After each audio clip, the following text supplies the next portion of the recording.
Right. How are you finding it? We will commence the hearing. So welcome everyone. My name's Bill Wasley. I'm Independent Commissioner. I'm based in Tauranga, and I have undertaken Commissioner work for over 20 plus years, and I've undertaken a range of Commissioner hearings for Hamilton City Council. Commissioner Fettu, would you like to introduce yourself? Morena koutou. Yes, so James Fettu. I am supporting the chair today, Mr. Bill Wasley, in today's hearing, and hopefully tomorrow, depending on how we go today. And so my background is planning, so qualified and a member of the New Zealand Planning Institute. My skill set or expertise generally fits in the Māori, Te Ao Māori, Mātauranga Māori and planning space. And yeah, looking forward to today's conversation. Kia ora. Okay, thank you. So we'll just check all parties are online, and we'll start with the requiring authority. Mr. Muldowney. Yes, Morena sir, and good morning to everyone. My name is Lachlan Muldowney, and with me just now in sight is Shay Thomas, and we appear for the requiring authority. And with us we have all of the witnesses, sir, that have produced written evidence on behalf of the requiring authority. Although I understand from Mr. Bigwood this morning that Constantina Fokios is not with us. He had a family emergency that he's dealing with. But everybody that has been identified as the core witness group that you have signalled a wish to hear from is certainly online today and ready to give evidence this morning. Okay, no, thank you. In terms of submitters, Mr. Ham, I presume you're there? Yes. Okay, no, thank you. And Mr. and Mrs. Sanders and Mr. Holbrook. Sorry, on mute. Good morning, everyone. Yeah, I'm here to present for Mr. and Mrs. Sanders. I've got a short presentation. I'm in their hands in terms of whether they will speak or not. They're not currently with me, but will be joining me closer to 11 o'clock when we're due. Okay, now just on that, Mr. Holbrook, do your clients have some time restrictions in terms of appearance? I think they were more concerned about mine, but I've signalled that I can be flexible. Okay, no, thank you. The Department of Conservation. Good morning. Yes, we have Miss Hooper and Miss Burns. Good morning. Okay, thank you. And the Council Reporting Officer. Hello, Commissioner Wasley. I'm Romae Calland. So I'm an independent consultant that's been helping Hamilton City. Okay. No, thank you. So just in terms of the hearings process, so everyone's clear, in a moment we'll commence hearing from the requiring authority in terms of Mr. Muldowney and then his witnesses. Then we'll hear from the three submitters who wish to be heard, and then from the council as the planning authority. And then we will complete the hearing with the reply from the requiring authority. Now, just on that, Mr. Muldowney, we would like the reply in writing, but providing you, if you wish to perhaps open your reply with any verbal comments and then follow up formally. It's perfectly fine. Thank you, sir. Yeah, and we can talk about the time frame for all that to occur at the conclusion of the hearing. Thank you, sir. Okay, now the next matter I have, we have had pre-circulated expert evidence in chief. So we'll take that as read, but obviously providing the opportunity for witnesses to highlight matters as part of that. There's also been some supplementary evidence that has been recently circulated. Mr. Muldowney, I'm happy for your witnesses to read that if they so wish, given it's only been recently circulated. Yes, thank you, sir. So the intention was for the witnesses to do a very brief summary of their primary evidence. Most of the witnesses have an executive summary in their primary evidence that they were going to read, which is pretty short. And then those that have prepared supplementary would just read the full supplementary statement. Okay, no, thank you. Also, we've received images from Mrs. Sanders, and obviously we will consider those once we get to the hearing from Mr. and Mrs. Sanders and Mr. Holbrook. Now, in terms of a site visit, we would like to do such a visit. At the end of the hearing, we will have some discussion in terms of the process of that and looking probably at some indicative dates for that to occur. So we'll pick that up later. In terms of breaks, we'll probably break somewhere around 11 a.m. for morning tea, lunch somewhere around 1 o'clock, and then afternoon tea, depending on how we're going, around 3:30.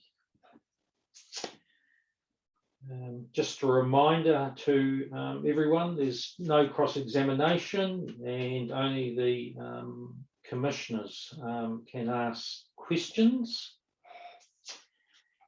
And if you're not speaking, just a reminder, if you can place yourself on mute. We also have a second day set aside tomorrow if that's needed, but we'll see how the day goes.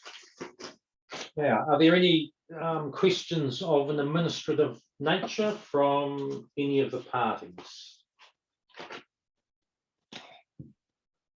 Commissioner Fettu, anything you'd like to add before we start hearing from the requiring authority? No, nothing from me, Mr. Chair. Okay, no, thank you. Hand over to you, Mr. Muldowney. Thank you, sir. So I have this morning provided the hearing administrator with some opening written legal submissions, which hopefully have made their way to the commissioners.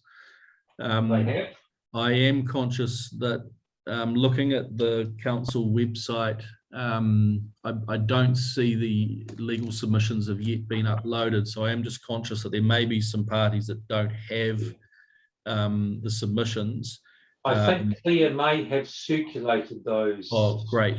Okay, that solves that problem then. So I just wanted to make sure that no party felt they were disadvantaged if they weren't able to follow along. So long as, I think, in terms of the submitter group, so long as Mr. Hannam and Ms. Hooper have got the submissions, I think we're in good shape. Can you confirm, Mr. Hannam and Ms. Hooper, that you have them? Yes, I can confirm, Ms. Hooper here. Thank you. Mr. Hannam? Yes, I've had them, thanks. Okay, no, thank you.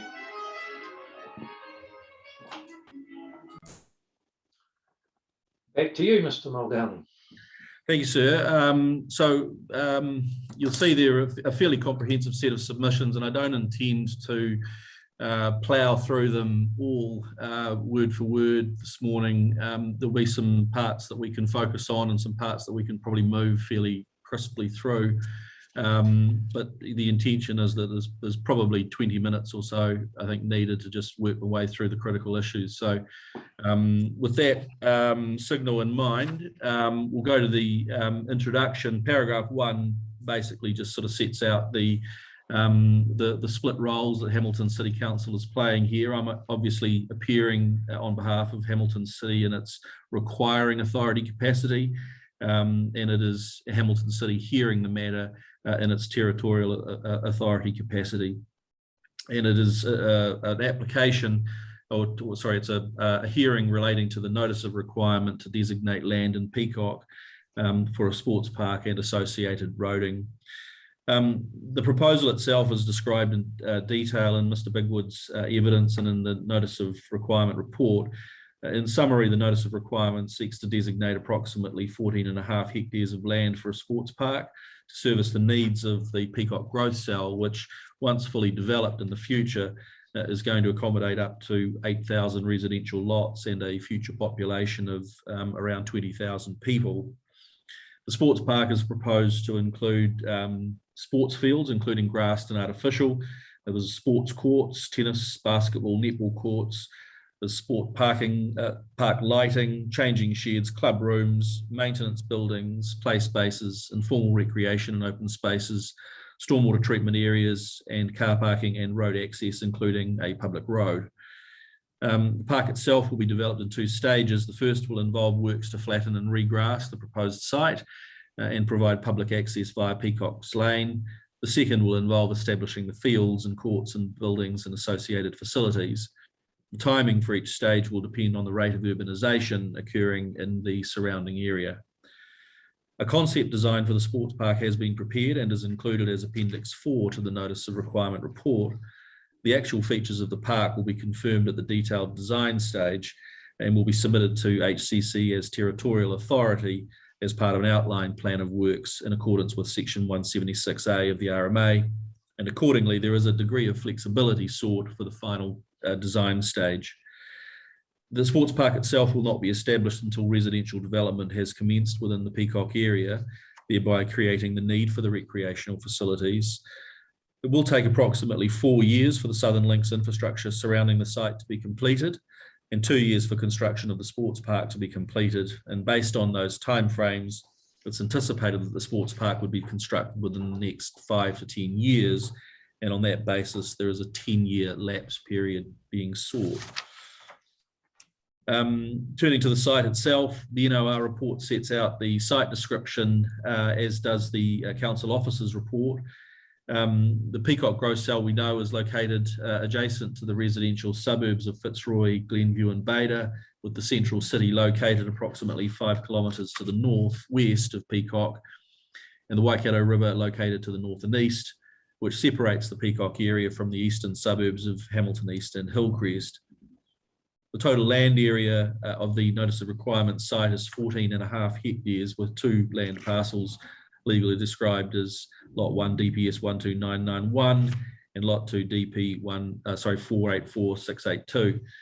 The site is bounded by Westbrook Place to the north, Peacockes Road to the east, and rural residential properties to the south and the west. The designation held by the requiring authority for the Hamilton Southern Links network immediately adjoins the site to the west. The NOR site is currently zoned Peacock Character Zone in the operative Hamilton District Plan, as are the properties in the surrounding area. Plan Change 5, PC5, which was notified on the 24th of September 2021, seeks to review, amend and update those planning provisions and rezone the NOR land as proposed sports park, surrounded by proposed Peacock high and medium density residential. The land itself is split into 3 areas, which are described in paragraph 11, and just to note that the third area identified in subparagraph C has been abandoned and is no longer required as part of the designation. In terms of the submissions received, the NOR proceeded on a limited notified basis. There were 4 submitters. One of those submitters from the Adair Company Limited, which is the owner of the land proposed to be designated, or the main parcels, was subsequently withdrawn. And the remaining 3 submissions are from Mr. Hannam, who's a landowner at 266 Peacockes Road, who made a submission opposing the NOR, seeking that it be withdrawn and a modified NOR reintroduced once a master plan for the wider neighbourhood had been prepared. And alternatively, he sought that part of the designation affecting Area C be deleted and that any roading proposals affecting the property be developed as part of the master plan. Mr. Ken and Katerina Sanders, owners of 64 Peacockes Lane, made a submission opposing the NOR, and they sought amendments to concerns relating to road access, location, noise, lighting, and stormwater runoff. And then finally, the Department of Conservation, which made a submission opposing the NOR, seeking that it be withdrawn or put on hold to enable monitoring of long-tailed bats and better alignment with PC5. Alternatively, it sought appropriate conditions, including in relation to monitoring of long-tailed bats, measures to address effects on the long-tailed bats, environmental standards and triggers, and lighting and noise controls.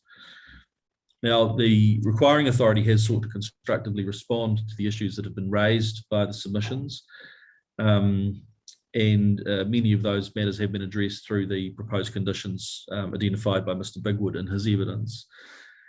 This then reflects a relatively small number of issues that are remaining outstanding, and also the limited amount of expert evidence required to address these narrow set of issues. And we want to respond to those outstanding issues in summary now. Firstly, dealing with Mr. Hannam's concerns. Mr. Hannam filed a statement of evidence in support of his submission, as he rightly recorded in his statement. While he is a qualified planner and is an affected landowner, the evidence cannot be regarded as truly independent expert evidence, and his evidence accepts that events over the last 18 months since notification have either resolved or preempted consideration of a number of issues of concern. And I think that largely relates to the fact that he was seeking to see how the sports park designation fitted within an overall master plan for the area. But with the notification of PC5, there is now a wider planning context that I think can be appreciated, and I think that appears to have resolved his concerns regarding the sort of lack of a master planning to demonstrate a level of integration. So it appears that Mr. Hannam's relief is now limited to seeking a public road through the sports park linking Westbrook Place with Peacockes Lane. And in the event that council takes the gully land within the adjoining Peacockes Lane properties as reserve and does not allow access to any severed balance land through that reserve, he seeks access via the sports park be enabled, which is largely mirroring the concerns raised by the Sanders. The requiring authority says there's no transportation effects basis to impose a condition requiring a public road to link Westbrook Place with Peacockes Lane. Mr. Hannam has pointed to potential parking effects arising from the school side, which might spill out onto Peacockes Road. But these are not effects arising as a consequence of the designation itself, and there's no expert evidence to support the need for the connection.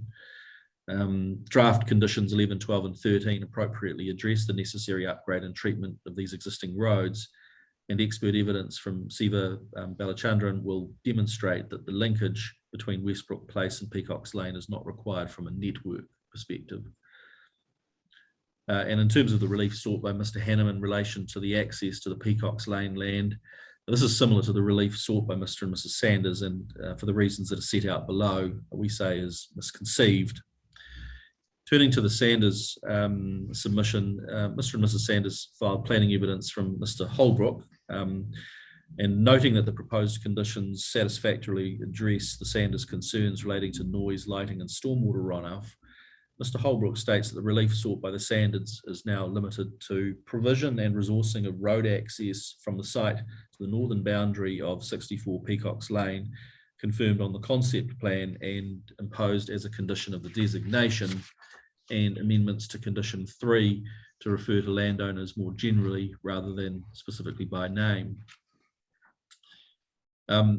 Just before I lead off with these next part of the submissions, can I just check the commissioners have a sort of an understanding of the lay of the land that relates to the Sanders property as it relates to the subject site? I have a aerial photograph and a plan in front of me. Yes, I think that was part of Mr. Holbrook's evidence, which I think helpfully sort of showed the relationship. But essentially what it shows is that the Sanders land is a sort of a wedge, a triangular wedge, with one apex of that triangle connecting onto Peacockes Lane, which is the main access route, and with the sort of the wider part of the triangle working back towards the sports park, and of course that triangular wedge of land is basically bisected by the gully network.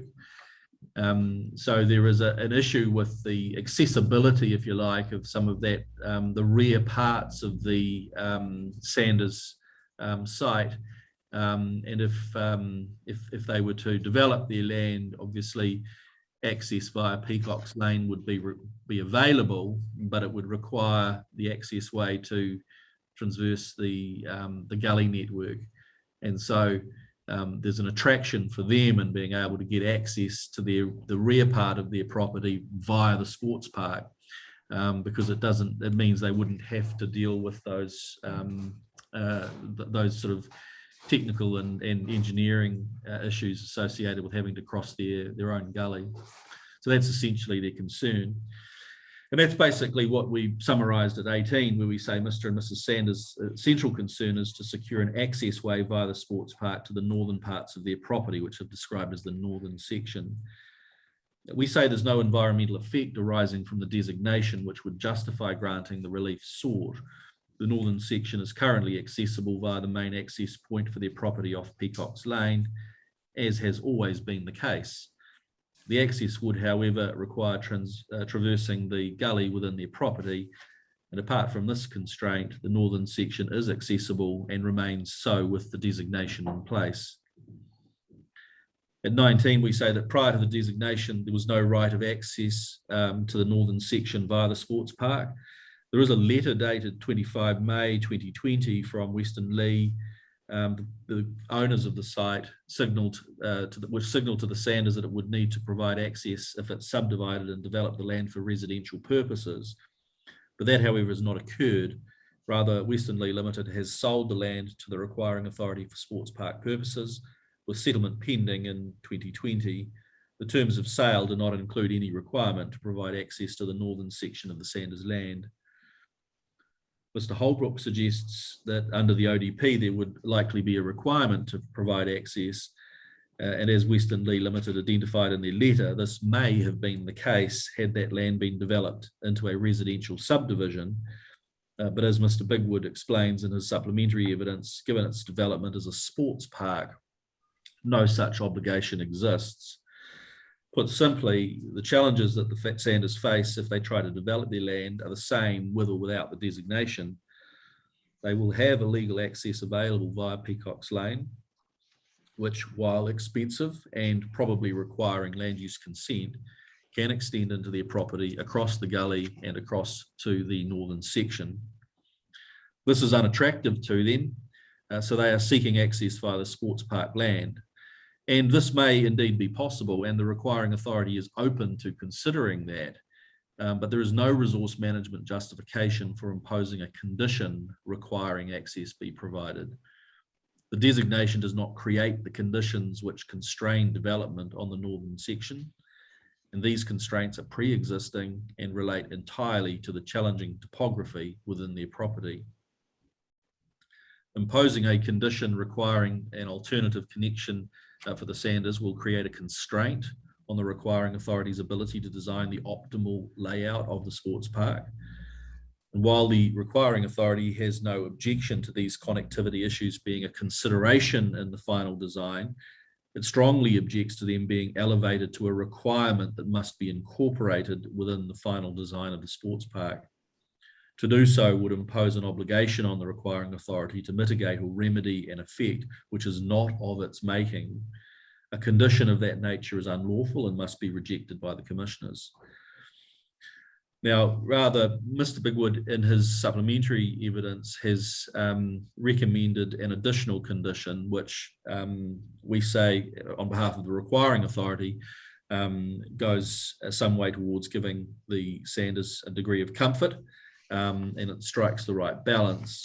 And it is set out at paragraph 24 which would be an additional condition that says in the preparation of the design and layout of the sports park, the requiring authority shall have regard to how the internal transport corridors may provide connectivity with external sites, provided it does not compromise the optimal functionality of the sports park. And basically what that condition would mean is that there is effectively a requirement to consider these connectivity issues when designing the sports park. That's something that the requiring authority has proffered, and we consider that to be an appropriate and measured proportional response to the issues raised by the Sanders. In terms of the Department of Conservation position, DOC filed planning evidence from Ms. Burns, which highlighted in particular Mr. Croft for the applicant.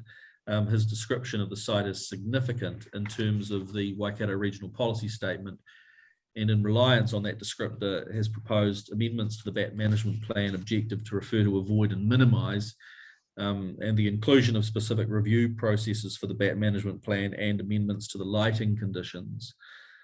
Mr. Croft has prepared supplementary evidence addressing this significance point. He confirms that the site is significant in terms of the Regional Policy Statement criterion. It is vegetation or habitat that is currently habitat for Indigenous species or associations of Indigenous species that are classed as threatened, at risk, or data deficient. But he makes the important point that the criterion fails to adequately represent the continuum of habitat and therefore significance that may be present on any one site. For example, he says the criterion does not adequately differentiate between commonly available open air space traversed by long-tailed bats and that of a communal maternity roost or high production foraging area such as a wetland or ponds. So in other words, not all parts of a site will have the same degree of significance. The regional policy section 11.A aims to protect habitat that is essential to the reproductive success of a threatened Indigenous species. And this is the significant habitat, not those areas that the species may traverse periodically or even frequently. Mr. Croft concludes that the significance of the sports park site is tied to the site's adjacency to the vegetated areas proposed as significant natural areas and significant bat habitat areas in PC5, and not the open space area characterising the sports park itself. On this basis, he considers the suggested amended conditions which introduce the requirement for avoidance with the management plans are unnecessary and ignores the measures already incorporated within the conditions that target avoidance in a manner more reflective of the site's significance. Mr. Bigwood confirms his view that the proposed conditions, subject to some minor amendment, do adequately recognise, provide for and protect the long-tailed bat and its important habitat. He does, however, acknowledge the point made by Ms. Burns that the SNA and SPHA boundaries on the plan in Schedule 1 are not yet settled and operative, as PC5 is still to be determined, and therefore those boundaries may change, and he has accordingly proposed some amendments to the definitions to reflect that the SNA and SPHA and BAT corridor may be amended through the full PC5 statutory approval process.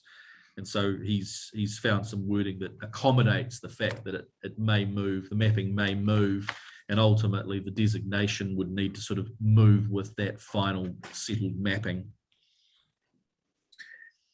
At paragraph 31, we've set out the critical parts of the statutory framework, which will be familiar to the commissioners, and I needn't labour. There is, of course, an overarching requirement to make the decision subject to part 2. There is a requirement to consider alternatives, which I'll address. There's the statutory assessment of whether the work and designation are reasonably necessary to achieve the objectives. And at subparagraph 3A, there is the obligation to consider both positive effects and negative effects. From 32, paragraph 32, really through to 30. 8, I think we can probably take as read. It's just some legal commentary on the way that the commissioners must approach their evaluation, which I think will be really well familiar to you both as experienced commissioners. I'm just picking up the submissions at 38, where we say the Environment Court has also recognised the ability under Section 176A for an outline plan to identify final layout and design of the works at a later stage in the process. And that contrasts with a consenting process where full detail is required in order to properly inform the 104 evaluation. And we say this approach is instructive and helpful in the evaluation of the effects of allowing the requirement, and particularly those effects related to long-tailed bats. Mr. Bigwood's evidence is that an unresolved concern for DOC is the uncertainty and lack of mechanisms for review of monitoring and management plans to allow modifications and changes or additional mitigation when effects or changes are identified. And Mr. Bigwood and Mr. Croft are confident in their conclusion that the direct effects of the proposed works on long-tailed bats can be appropriately mitigated through the mechanisms already provided for within the management plans, and the Augia conditions proposed, which requires it to consult, or the requiring authority to consult with DOC during the preparation of those management plans. And that based on their evaluation to date, with the proposed works implemented, any later but closely associated effects related to the development of the sports park can also be appropriately mitigated. And on that basis, we say the hearing panel can be confident that there is before you sufficiently robust evidence to assess the effects of the proposed public works and approve the requirement. At 42 and 43, we've simply set out what we see as some of the critical and relevant statutory instruments that need to be in the Commissioner's focus. And at 44, we note that there's been a detailed assessment of those relevant planning instruments, both in the work that's been undertaken by Mr. Bigwood on behalf of the requiring authority, and also by Ms. Calland in the officer's report. At 45, again, just working through some legal propositions in terms of the decision-making framework. At 46, we've highlighted the statements of the Environment Court in Queenstown Airport, which signals the significance that Part 2 has in setting the frame for your decision making. There's also the High Court decision and the Basin Bridge decision at 47, where it notes that the focal point for your assessment is subject to Part 2, consideration of the effects of allowing the requirement having particular regard to the stated matters. The purpose, policies and directions in Part 2 set the frame for the consideration of effects, and in the event of conflict with the directions, Part 2 matters override them. So unlike a resource consent where it may not be appropriate to refer back to Part 2 unless one of the 3 king salmon caveats is present, the designation is of course mandatory. And that reflects the statutory language of Section 168A, but also the fact that designations are often by their very nature don't fit neatly within an existing district plan and require a broader assessment beyond the relevant planning instruments. Paragraph 50 and 51, we've just highlighted the officer's report, which of course recommends that the council approve and confirm the notice of requirement for the sports park. And so there is a positive endorsement from the Section 42A author. At paragraph 52, we've set out the summary of the environmental effects, starting with the positive effects. And I think it needs to be emphasised that there are significant positive effects arising from this designation. The importance of providing for active recreation and open space for organised sport is well established and well documented. HCC's role is to ensure that suitable infrastructure is provided to facilitate active communities. And those obligations for sports parks and related facilities fall under the Local Government Act, with Section 11A(e) of the LGA specifying core services that the local authority must have particular regard to when it performs its role. And that includes the contribution that reserves and recreational facilities and community amenities make to the community. And as such, providing the Peacockes Sports Park HCC is meeting the current and future needs of the Hamilton community, excuse me, for good quality parks and open spaces. This sports park will also meet the requirements of the Reserves Act, which promotes provision of and access to areas for recreation and sporting activities for the purpose of physical welfare and enjoyment of the public, the protection of the natural environment with emphasis on outdoor recreational activities and retention of open spaces. And at 56, we comment that open spaces contribute to the social well-being in communities through providing places to socialise and connect, and sport and recreation play a critical role within communities and lead to many long-term benefits, including positive health, social, environmental and cultural outcomes. And designating the site as a sports park will deliver on these intended outcomes. Turning to the analysis of effects at 57 through 59, we just talk about the landscape and visual effects, and Mr. Morton has provided an assessment of these effects. In particular, it's worth noting at 58 that he has included a condition to ensure that landscaping minimises the effects on long-tailed bats, and so he's recommending a planting plan be designed and implemented to minimise the spill of light into significant bat areas and bat corridors, and shall be established prior to the sports park construction works commencing. So that's an important aspect of his set of recommendations. In terms of traffic access and parking, Mr. Balachandran has provided evidence in relation to transportation effects. The ITA concludes that the sports park, together with the primary school, will generate markedly more traffic, including weekday morning peak and Saturday interpeak trips. In addition, with residential development, the proposed sports park will generate more traffic, including weekday morning peaks and Saturday interpeak trips. However, the ITA includes recommended measures that Mr. Balachandran says will ensure traffic effects are sufficiently mitigated to an acceptable level, and that is generally no more than minor. That ITA was peer reviewed as part of the officer's report, and it concludes that it provided a robust assessment of the transportation effects of the sports park.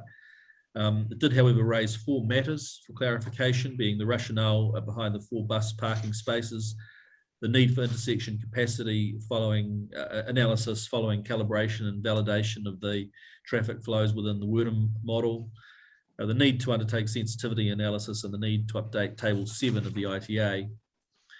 These matters have been addressed in the evidence on behalf of the requiring authority, and it's concluded that the transport conditions 9 through 13 proposed in the officer's report are reasonable, but proposed amendments provide some greater clarity and certainty, and those revised conditions have been included in Mr. Bigwood's recommended set of conditions.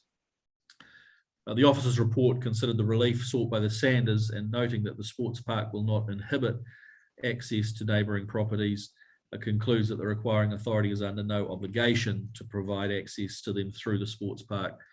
Mr. Balachandran and Ms. Calland agree that it is not appropriate to include a condition on the designation requiring HCC to provide access to the Sanders property. We have, however, offered up the alternative, which is well short of a requirement, but nevertheless imposes an obligation to consider that connectivity issue at detailed design stage.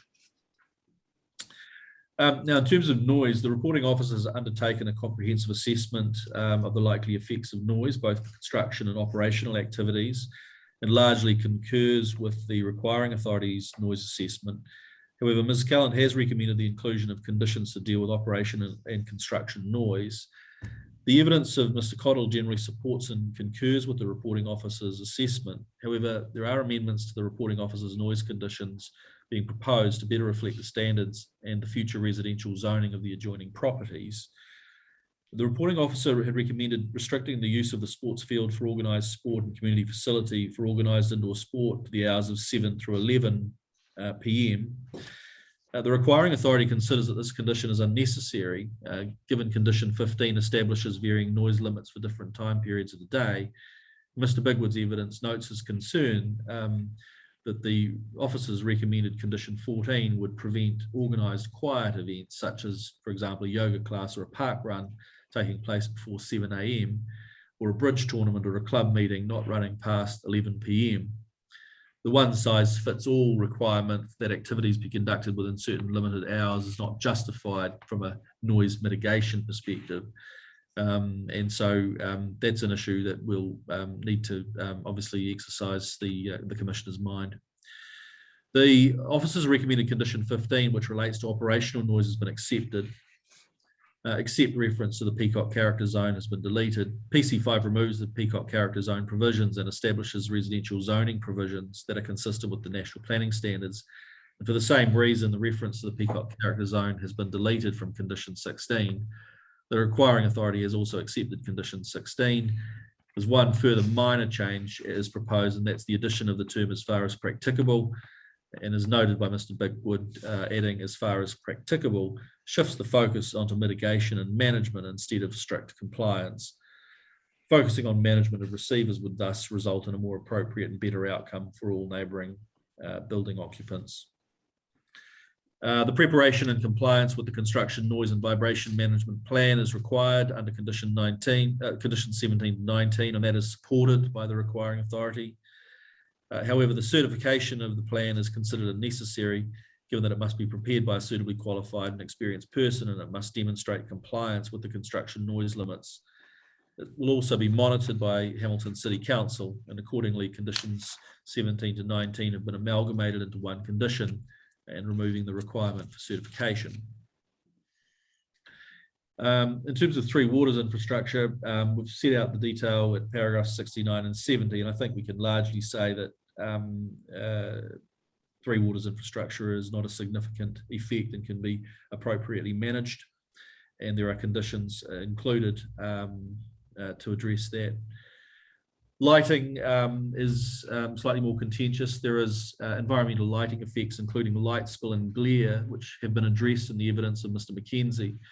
Mr. Mackenzie's evidence is that it's practical to design lighting for the proposed sports park, which would ensure that neighbouring residents experience lighting effects that are well within the standards permitted in the ODP, and which can satisfy the long-tail bats light spill requirements proposed under PC5 and established by the Environment Court in the Amberfield subdivision decision.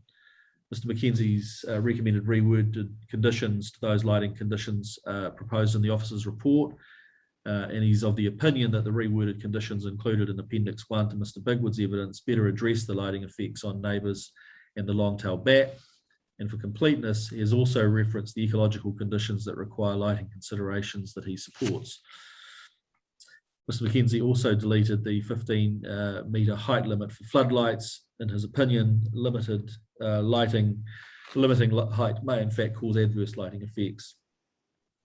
And in response to concerns raised by Ms. Burns about the effects of lighting on long-tail bats, he's filed supplementary evidence and proposed an amendment to condition 17, which is set out at paragraph 73. Mr. Mackenzie concludes that the requiring authorities' proposed conditions will ensure that lighting effects on neighbouring properties, motorists and long-tail bats are avoided, remedied and or mitigated to a less than minor effect. Soil contamination effects are dealt with in 75, largely uncontentious. Ecological effects have been addressed in the evidence of Mr. Croft, and I've previously addressed, he's previously addressed concerns raised by Ms. Burns in her evidence, and those are not repeated here. But regarding the ecological matters pertaining to the site, Mr. Croft has confirmed that the site encompasses a highly modified agricultural landscape composed of dry stock pasture areas with no original indigenous vegetation communities remaining. No freshwater habitats have been identified on the site, and specialist acoustic bat monitoring conducted in late 2021 recorded bat activity on the site. Mr. Croft states that further acoustic bat monitoring of the site prior to development of the sports park is necessary to better understand the bat's use of the site and to inform appropriate mitigation measures. And he considers that there is a low risk that the future surveys will identify an ecological effect that cannot be avoided, remedied or mitigated. In this case, given the site's already modified agricultural characteristics. He recommends amendments to the ecological conditions which address every aspect of the natural values associated with the project area, which potentially could be affected by the construction and operation of the sports park. His overall assessment is that appropriate avoidance, remediation, mitigation and monitoring measures are incorporated into the recommended ecological conditions that Mr. Bigwood has recommended. The adoption and successful implementation of these conditions will ensure that there is no significant adverse effect on the ecology of the site associated with the construction and operation of the sports park, including in respect of the long-tail bats. Natural hazards effects are addressed at paragraphs 80 through 81, and again through conditions are satisfactorily resolved, we say, as does the reporting officer, and the same can be said for archaeological effects. Turning to cultural effects, Te Hao Whenua o Kirikiriroa, or THORC, has prepared a cultural impact assessment for the subject site. The CAA concludes that THORC supports the proposed sports park, conditional upon the requiring authority acknowledging the statutory obligations outlined in the CAA, that both parties work closer together throughout the life of the project, and that the requiring authority agrees to a number of mitigation recommendations which are outlined within the CAA. The requiring authority is generally agreeable to the mitigation recommendations outlined in the CAA and is committed to working closely with THORC through the duration of the sports park project. However, as correctly stated in the officer's report at 8.13.3, many of the mitigation recommendations are not RMA conditions and are ultra vires. Reporting officer has recommended conditions 46 to 52 be imposed as a halfway house to require both parties working together for the duration of the proposal. These conditions are not supported by the requiring authority, as they are, in its view, unnecessary and ultra vires. The requiring authority's commitment to working with THORC is genuine. THORC have not opposed the NOR, as both parties continue to work together on the proposal.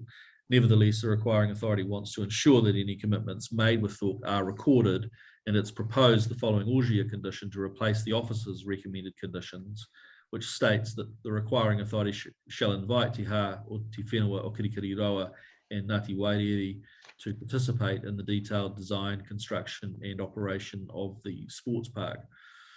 And at 87, we say, based on the findings of the CAA and on the basis of the above condition being adopted, Mr. Bigwood's evidence is that any potential adverse cultural effects associated with the establishment of the sports park on the subject site will be less than minor.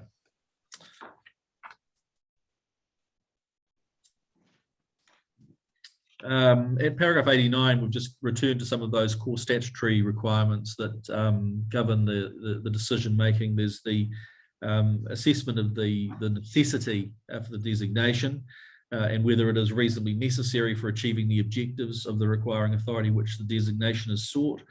And in this case, we say that there is, in terms of the Queenstown decision, there is obviously a nexus between the works proposed and the achievement of the requiring authority's objectives. The spatial extent of the land is justified, and the designated land is able to be used for the purpose of achieving the requiring authority's objectives for which the designation is sought. I think the rest of those submissions probably can be taken as read. As I say, they're fairly familiar principles that will guide your decision making in terms of necessity. At 95, we've dealt with the assessment of alternatives, and that's necessary where the requiring authority does not have an interest in the land sufficient for undertaking the works, or is likely that the works will have a significant adverse effect on the environment. And at 96, we note that since lodgement of the NOR, the requiring authority has entered into an agreement to purchase Area A. That's the largest tract of land, with a compensation certificate registered against that title. While it has no current interest in Area B, the requiring authority has sufficient interest in the land to enable the works. An alternative assessment on that basis, we say, is no longer required, and the reporting officer has agreed with that conclusion. But nevertheless, there has been an assessment of alternatives undertaken, and that's recorded in Appendix 5 to the NOR. And Mr. Blocker's evidence also sets out recent assessments undertaken in 2020. The report at Appendix 5 and subsequent assessments have all determined that the land subject to the NOR is the most appropriate location for the sports park in Peacock. Notably, a decision maker's role under this section is to consider whether adequate consideration has been given to alternatives, rather than whether there are any alternatives to which any other person might prefer. And moving to paragraph 100, in terms of the overall position, we say the evidence for the requiring authority clearly demonstrates that the requirement, subject to the conditions that Mr. Bigwood is recommending, is the most appropriate means of achieving the objectives of the district plan and the sustainable management of natural and physical resources as required under Part 2 of the RMA. And we submit that there's no impediment to the requirement proceeding, and that all significant benefits will ensure if it does. Accordingly, we say the requirement should be confirmed. In terms of the witnesses, at paragraph 102, we've set out the full suite of the evidence that's been presented by the witnesses for the requiring authority.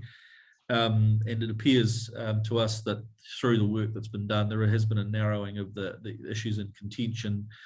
And while all of those witnesses are available to answer questions if they are called on, we have, with the Commissioner's signal, limited the script, if you like, in terms of who we will call evidence from to Mr. Blocker, Mr. Croft, Mr. McKenzie, Mr. Balachandra and Mr. Bigwood.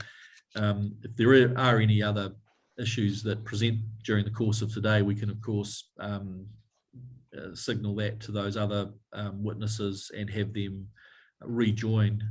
But the intention, sir, was that those other witnesses could take their leave and keep a close eye on their inbox, and if there was an urgent need for them to return to the hearing, they could do that during the course of today. So that concludes the opening presentation for the requiring authority. We're happy to answer any questions that might have arisen. Okay, thanks, Mr. Muldowney, and certainly just confirming what you have outlined in respect of what witnesses are to appear. Thank you. That's fine. Commissioner Fettu, questions? Thank you, Mr. Chair. Morning, Mr. Muldowney. I have questions, but it's probably more better sitting with the members of the team. But with regards to, well, I do, if I can get some legal support from your legal assistance in these proceedings, and if I can set context to it, it's in relation to the recent Enabling Housing Supply Act.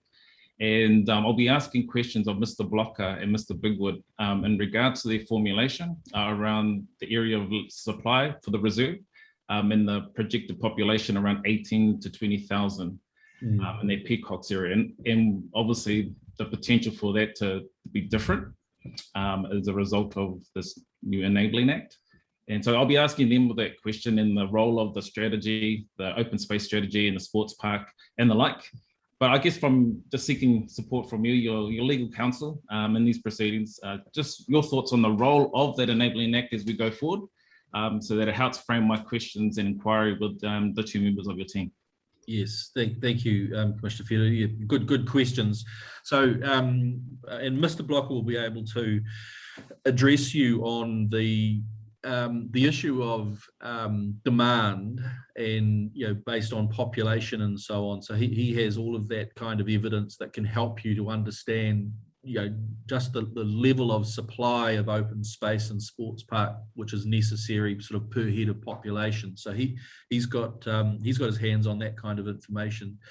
But the point you make about the new Housing Supply Act, as it now is, it's passed, is very relevant. Those population and housing numbers that I gave you in the opening legal submissions, in light of the new Act, are conservative, and it is likely that, in fact, there will be increased densities and potentially higher populations in Peacock and, in fact, around the city as a consequence of that Act.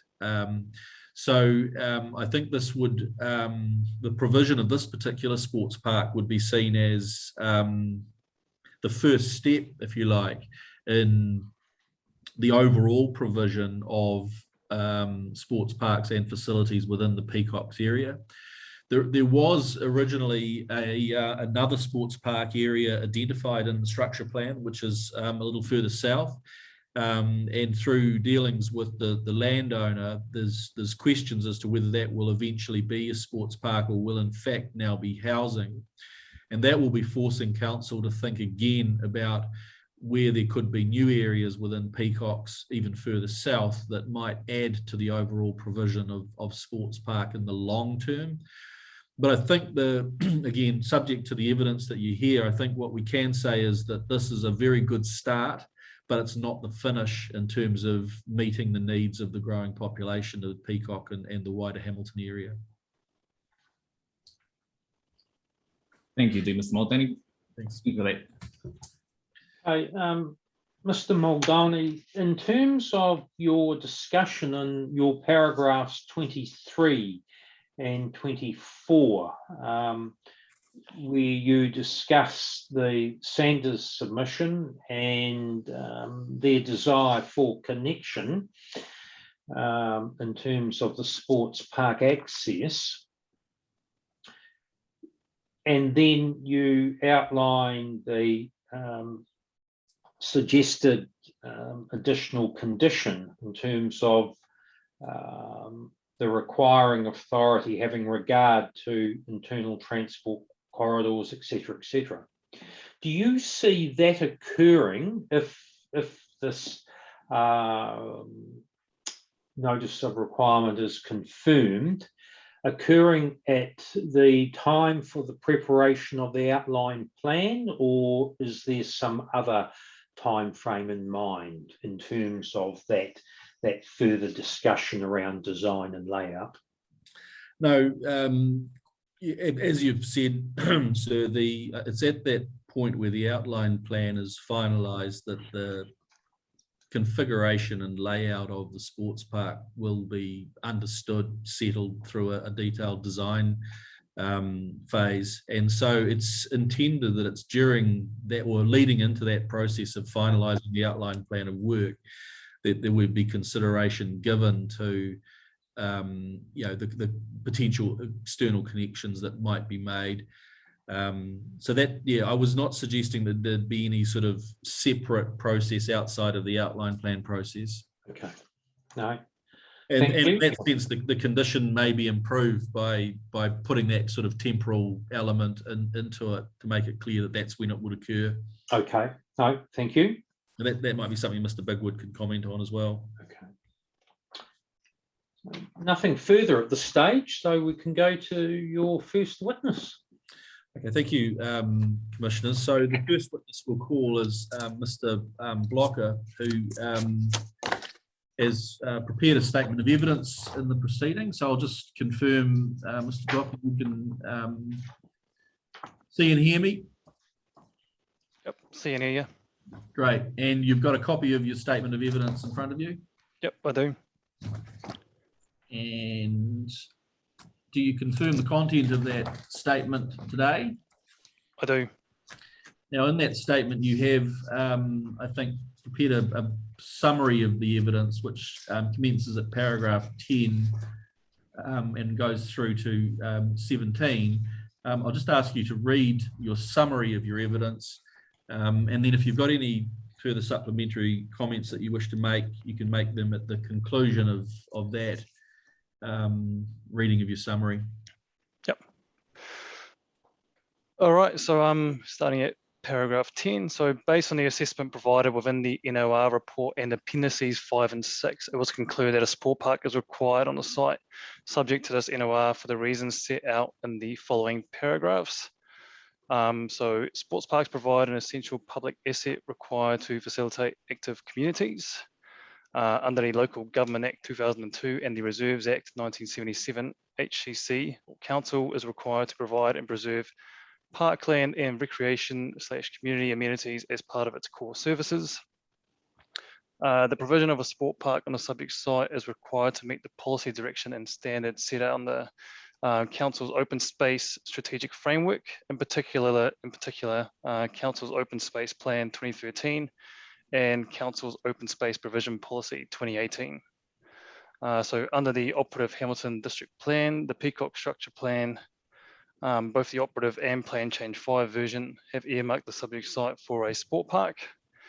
The exists report, which is included in Appendix 6 of the NOR, recommended that 1.2 hectares per 1,000 population be used to inform land requirements for sport parks in Peacock to maintain council's existing level of service. So this equates to a range of approximately 20 to 24 hectares of sport park land within the Peacock area being required, based on a projected population of 18,000 to 20,000.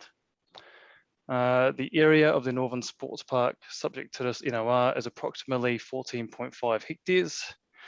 At the time that the NOR was lodged, HSE was also seeking provision of a 7-hectare sports park within the Amberfield subdivision in the southern part of the Peacock area. Both sports parks would have resulted in a total land area provision of approximately 20.1.5 hectares, which is within the range of the exist report recommendations of 20 to 24 hectares. The location assessment within Appendix 5 concluded that on the basis that 2 sport parks were provided for the Peacock area, that the sites identified in the structure plan, including the sites subject to this NOR, are the preferred sites. This is based on the ability of these locations to accommodate large-scale parks, the location in relation to the planned transportation network and other community facilities and distribution within the wider Peacock area. Thank you. Now, was there anything else you wanted to add? Yeah, so what I will add, so I suppose since the NOR was lodged, we have had further research done, and this research is included in my evidence. And based on that research, they were looking at a usage calculation rather than a land area calculation. So as far as sport field demand goes, the sport park subject to this NOR would be enough to satisfy the future demand for sport parks in the area. And kind of going back to what you were asking before, James, that was based on the projected population growth under the operative structure plan. As well as that, I guess I'll just quickly like to address the Sanders submission and evidence. So in the submission of the Sanders, they have requested that the requiring authority provide access to the rear part of their section, as well as the council resourcing it. So just to kind of go through our reasoning, and this is all outlined in my evidence. So firstly, there's no obligation for council to provide access to the rear of their section on the grounds that there is already access available via Peacockes Lane. The Sanders have requested that a condition be included requiring that certainty of access provision be provided by the requiring authority. At this stage, council cannot provide certainty until a detailed design has been prepared. And I guess the main point to be made here is we need to ensure that the sport park is configured in a way that's, the best possible way. And from there, you can kind of start looking at the other features. So, I mean, sport fields and passive recreation and those kind of features are the most important part. And those will be given, I guess, the most attention when doing that detailed design. Now, the Sanders have also requested a condition requiring council to resource the access to their site. Again, we reject this condition, and there is no obligation for us to do so. I think it would also be an appropriate use of development contributions and ratepayer money that has been specifically allocated to develop a sport park for the public benefit, to provide an access that is for an individual gain. But with that being said, although we're not willing to accept any conditions requiring access to the Sanders property, we are willing to work with the Sanders or any future owners of this site in the future, once we have gone through and done a detailed design. So this is all covered in the condition that has been put forward in Mr. Bigwood's evidence. And lastly, I just want to touch on the acquisition process that we are going through with the Adair site at the moment. So since lodgement of the notice requirement, council and Adair have entered into a legal agreement within which council has agreed to acquire the land subject to this NOR, and ADARE have agreed to that acquisition process. So we're currently working through that process now, and we're expecting that to be completed in 2022. I will also note that we've made a substantial deposit already for that land. And I guess the acquisition process will now lead to the payment of the final sum that is due. So I will leave my summary at that. Thank you. Thanks, Mr. Blogger. Just remain there and answer any questions. Thank you. Thank you. Commissioner Whethu. Kia ora, Dan. Nice to see you. It's been a while, Chief. Forgive me for the familiarity, Mr. Chair. Mr. Blocker, just two questions. So you heard the question I had asked of Mr. Muldowney, and it was in regards to, the projection, population projections that could come through as a result of the Enabling Act. Mm-hmm. And I guess my question to Mr. Muldowney was in response to, where's your point 22? Yes, point 22, that you've relinquished, I guess, the Southern Sports Park. And I guess I was just trying to understand the formula that you had used, and you clarified it that further research had come through just then. Again, based on the operative district plan, not necessarily what we're about to receive. Yeah,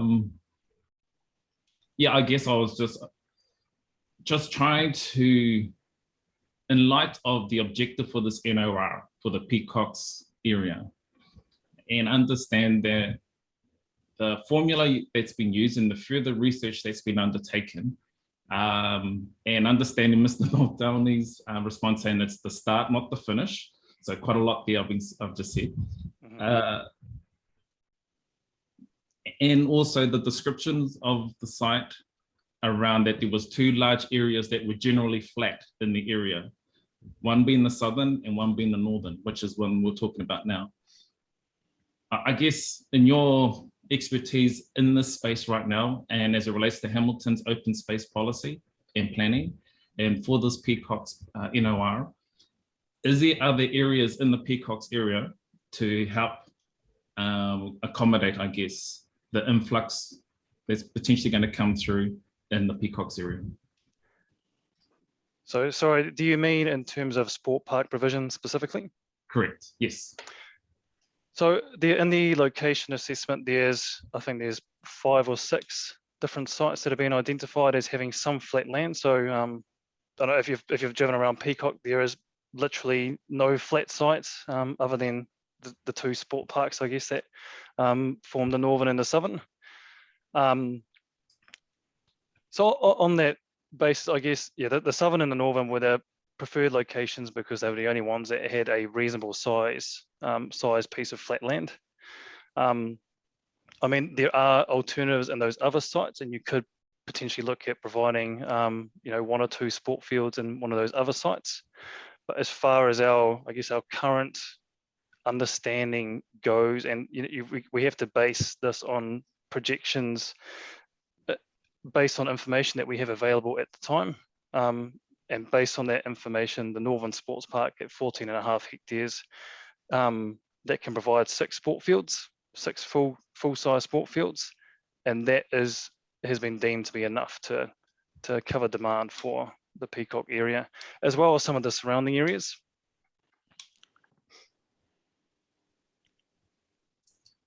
I guess for me, the question is just around the integrity of the information that's supporting your statements. And so I guess falling back on the further research and the formula presented by Exist was just to make, in terms of informing where we're going with our decision, and I guess the deliberation beforehand was, I guess, from your perspective, you representing that research, further research and information around, I guess the achievement or alignment with the objective for the NOR, I guess, which is the provision of a sports park. And so I'm just trying to draw out from you if there is, like you said, it's based on current, we're in a new current now, information of the Enabling Act, and just trying to make sure that us as a hearings panel is able to draw on what the new current is based on the information you have supplied and you're basing your representation on. So that was all I was asking. And the second part, sir, was just around, I noted that you were the initial author of the NOR to the council. And I don't know if this is a question that it's either that best sits with you or Mr. Bigwood, but I guess it was were you part of any engagement and consultation with the submitters in preparing the application? Yes, I was. Are you able to give a bit of an idea when you started the engagement process? See, it's such a long time ago now. This has process been going on for a long time. So that engagement would have started in 2019, I believe. 2019, cool.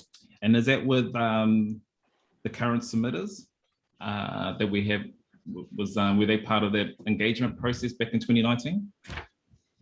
Yes, all of the current submitters except for the Department of Conservation, which I don't think there was any engagement with prior to lodgement. Okay, cool. And so the reasons for my questions was the submission statement, well, the submission from the Sanders, if I can refer to that, was around they had concerns that they weren't appropriately engaged or consulted in the process. And noting that Mr. Bigwood is picking up the planning conversation later on, and noting that your name was on the application as the one who prepared it, I guess I was just trying to draw from you. Yeah, what did that engagement consultation look like from in terms of your practice with them? Oh, yes, yeah, as a starting point, it was pretty much outlining what we were trying to do, what we were trying to achieve. And you know that comes with the package of plans and talking through what might be there in the future, as well as kind of the process of what the development might look like.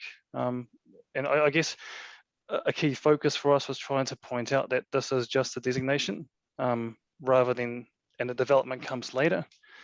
But I think Mr. Bigwood will be able to fill you in on a bit more detail in that area. Yeah, cool. As I know, I will be doing that. I guess my last question, just to follow on through that, was in regards to the request for written approvals, I guess, in that process. Were you part of that? Or again, just so I know who to ask the questions of, was that better suited with Mr. Bigwood? Yeah, I was part of it. I think, I mean, my name's on the report, but Steve and I both did the consultation and engagement together. So yeah, we were both there. Okay, cool. Well, and Steve would have been leading at that point too. Not a problem. I'll leave my questions for Mr. Bigwood then. Thank you, Mr. Blocker. Thank you, Chair. Mr. Blocker, just some clarification. So in your paragraph 15, you talk about the this report recommending 1.2 hectares of land per 1,000 population.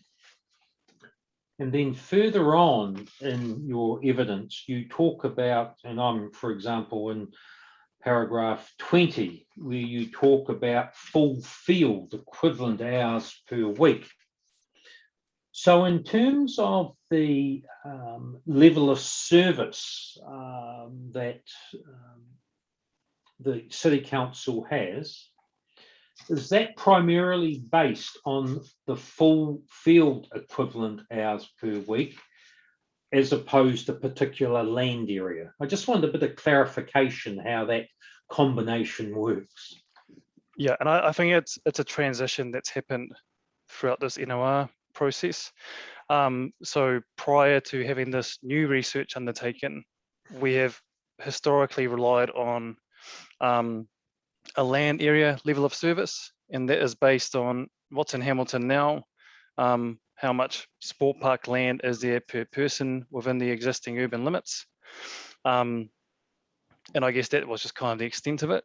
And from there, we've kind of tried to delve a little deeper into the actual sport field usage. And that's how we've landed on this new research, which has set out how many sport fields we need to accommodate the formal sporting activities within Peacock and all the other parts of Hamilton as well. Okay, so that level of service is, I take it's not standard across all of the city council area. It depends on the suburban or areas throughout the city. Yes, correct. It depends, yeah, 100% on the population, and I guess the way that they, I mean, it's all too mathematical for me to delve into the detail, but it's all just based on, you know, if you've got this much population, this many people will be using sport fields, and this many formal teams will be playing sport over the course of a week. Does just my final question on that, does that take account of the changing needs or what people do, if there's any shift from sports to other types of activities? Yep, 100%. So there is a shift happening at the moment. So the amount of formal sport that's happening is actually declining, and there's an extra focus on more of that passive type recreation. So that's why the sport park isn't just a sport park. So we are providing sport fields, and that's the kind of main focus. But we'll be providing a whole lot of different functions as well, including neighbourhood park functions. There might be a playground, and walkways and that kind of thing.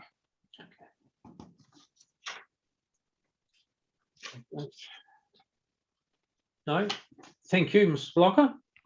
Thank you. Mr. Muldowney.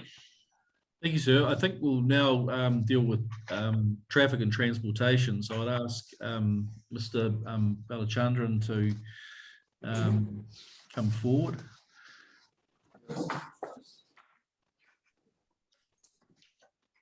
Hi, good morning. Good morning. Good morning. Now, Mr. Balachandran, you can see me and hear me? Yes, I can. Right. Now, you've produced a statement of evidence in this proceeding dated the 1st of December. Yes, I did. And you've got a copy of that statement in front of you? Yes, I do. And you confirm the content of that statement today? Yes, I do. Thank you. Now, you don't have a summary in your evidence or a summary section in your evidence. So the commissioners have signalled that they've pre-read the evidence. So you don't need to read your evidence, but I think if you can just perhaps go through your evidence, and if there's any particular paragraphs or sections that you want to highlight for the commissioners, please do that, and then just remain there and answer any questions. Yes, I will do so. Yeah. Mr. Balachandran, can see your silhouette very well. Are you able to put the blinds down or something behind you? Just be a bit easier. Did you say make better than? Yes, you can do. We'll just exchange. That's much better. Thank you. Yep. Sorry about that. It's pretty bright. Good morning, commissioners. So today I think I'll just cover the main aspects of my transport assessment, as well as the issues raised by the submitters and council officer and technical review done on the ITA. So firstly, referring to paragraph 29 of my evidence, the key transport infrastructure components that were proposed to facilitate the sports park are basically two new accesses, one on Peacockes Lane and the other on Westwood Place. So the access via Westwood Place will be used as a secondary access, so that the primary function would remain as a local access to potentially a school or residential development. And a high level of amenity is provided for walking and cycling, with off-road paths internally throughout the site. And then in paragraph 32 to 34, it basically summarizes the intersection modeling that was undertaken for this assessment, and it shows that the intersection of Peacockes Road, Peacockes Lane, as well as the Peacockes Road, West Place intersections can perform at an acceptable level of service, considering the proposed sports park as well as the potential school. However, there are some mitigating measures that's been recommended and also included in the conditions. They are basically, firstly, this is in paragraph 37 of my evidence. Basically, a minimum of 215 car parks to be provided. This number was basically derived from first principle assumptions. Peacockes Lane is to remain as a local transport corridor and to be widened to 9.0 meters, which basically reflects the local transport corridor width. Westwood Place as well is to be upgraded to have a carriageway width of 9 meters when the sports park is developed beyond 4 sports fields. The posted limits of both Westwood Place and Peacockes Lane are proposed to be reduced to 40 kilometers per hour. This is basically due to the local road environment and to also support that walking and cycling priority. Local bus services to cover this Peacock roads network. Paved paths to be constructed for pedestrians to move within and around the proposed sports park. And lastly, I also recommend that intersection performance assessment to be reconducted during the submission of the outline plan with the most updated Waikato regional transport model to ensure that the newly constructed intersections could accommodate the capacity of the effect generated by the inclusion of the proposed sports park. Now moving on to paragraph 38, since preparing my technical report, I've also reviewed the submissions. With regards to the submission by Mr. and Mrs. Sanders, I would like to add that the concept plan illustrates only one feasible development layout to support the NOR. The final design of the sports park and associated infrastructure, including the provision of any private accessway to the Sanders property, will be addressed in detail in the submission of the outline plan. There was a further submission done by Mr. Hennon, which with regards to that, with regards to item 5.5 of his submission, where he has spoke about a link road connecting Peacockes Lane to Westwood Place to ease that congestion on Peacockes Road with regards to the school traffic.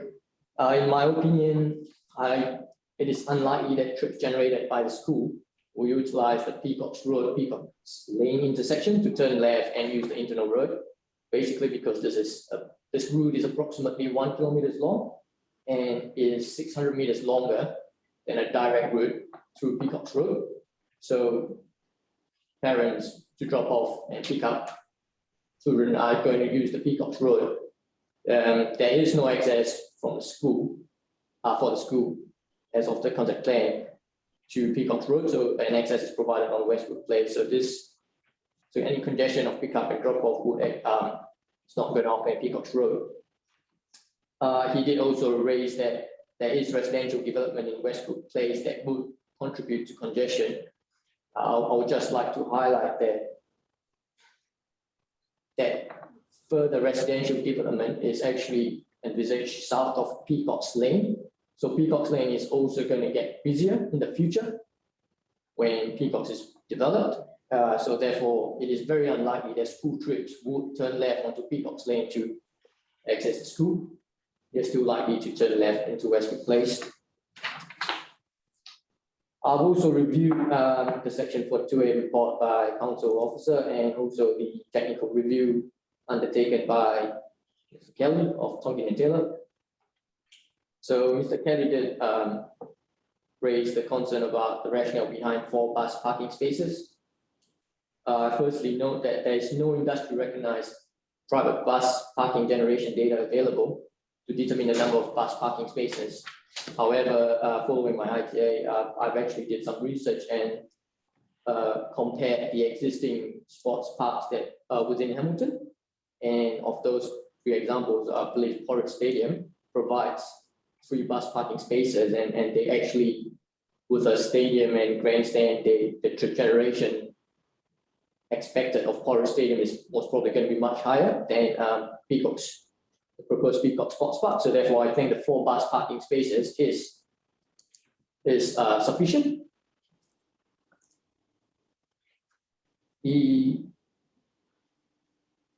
I think Mr. Kelly did also raise that did support my recommendation that the intersection capacity analysis is to be undertaken.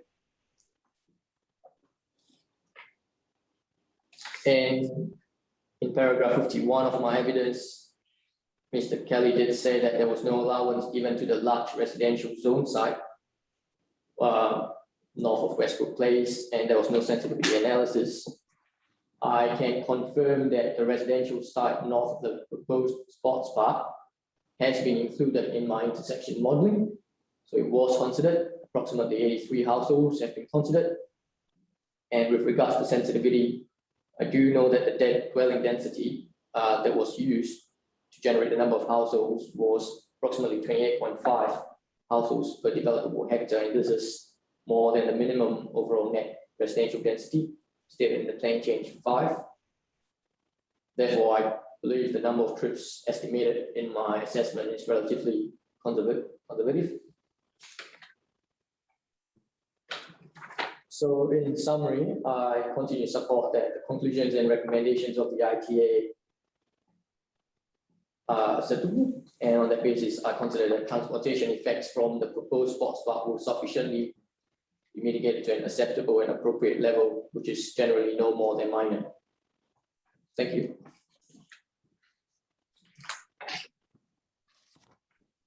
Thank you, Mr. Balachandran. If you could just remain there and answer questions. Commissioner Whettu. Thank you, Mr. Balachandran, for your statement. I have no questions for you. Thank you, Mr. Chair. Okay, thank you. I'm just looking for my questions, Mr. Balachandran.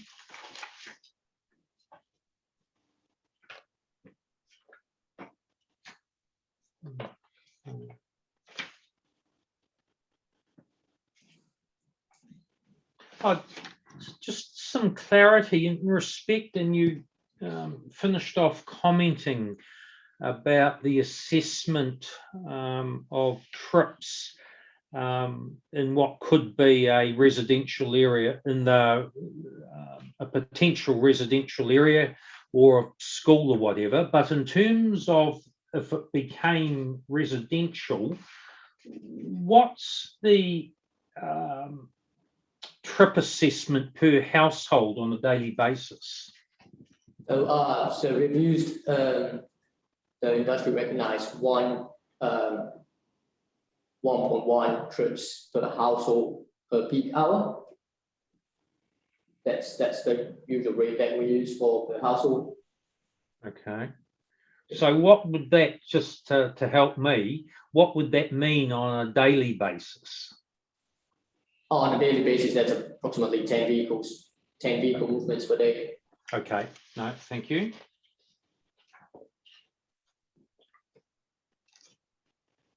And you referenced, I'm just finding the reference. Oh, you talk about in your paragraph 29 about the high level of amenity provided for walking and cycling internally throughout the site.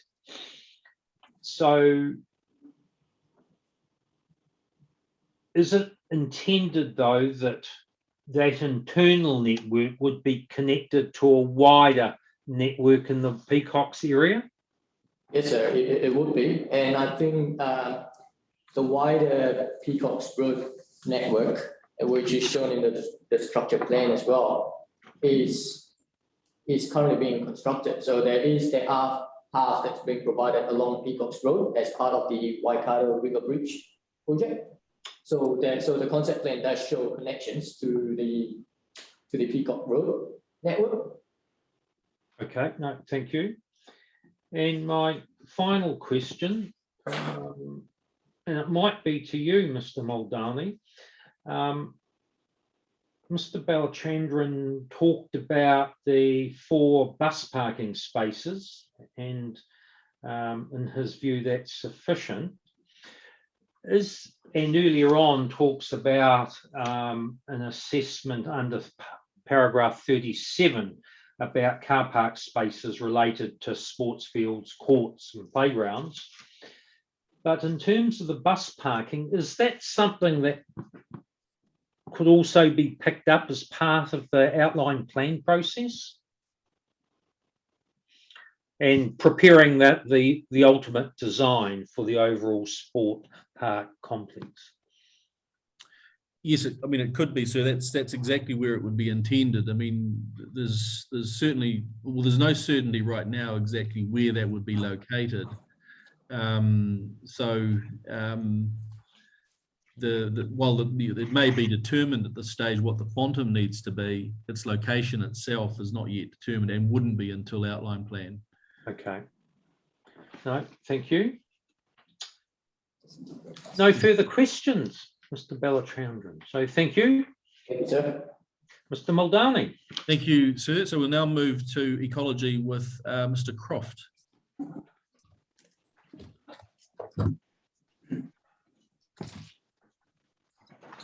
Yeah. Oh.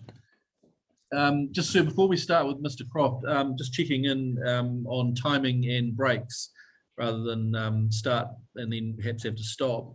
Is this a convenient time or should we keep going? Do you have a sense in terms of how long Mr. Croft was likely to take? Just putting aside any questions. No, well, no. We're moving through the evidence reasonably crisply. Obviously, Mr. Croft is giving important ecological evidence which touches principally upon the doc submission, but I don't imagine it'll be more than a half hour based on how we're progressing so far. I'm happy to keep going. Might take a break and then come back, given Mr. Croft and parts of his evidence is significant in terms of responding to some of the matters that the Department of Conservation have raised. So yes, sir. If we take a break and we'll reconvene at 11:20. Thank you, sir.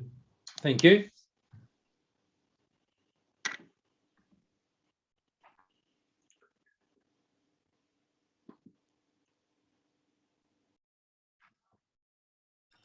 Mr. Muldowney. Thank you, sir. Good morning, Mr. Croft. Morning, sir. Now, you've prepared a statement of evidence dated the 1st of December 2021. Have you got that in front of you?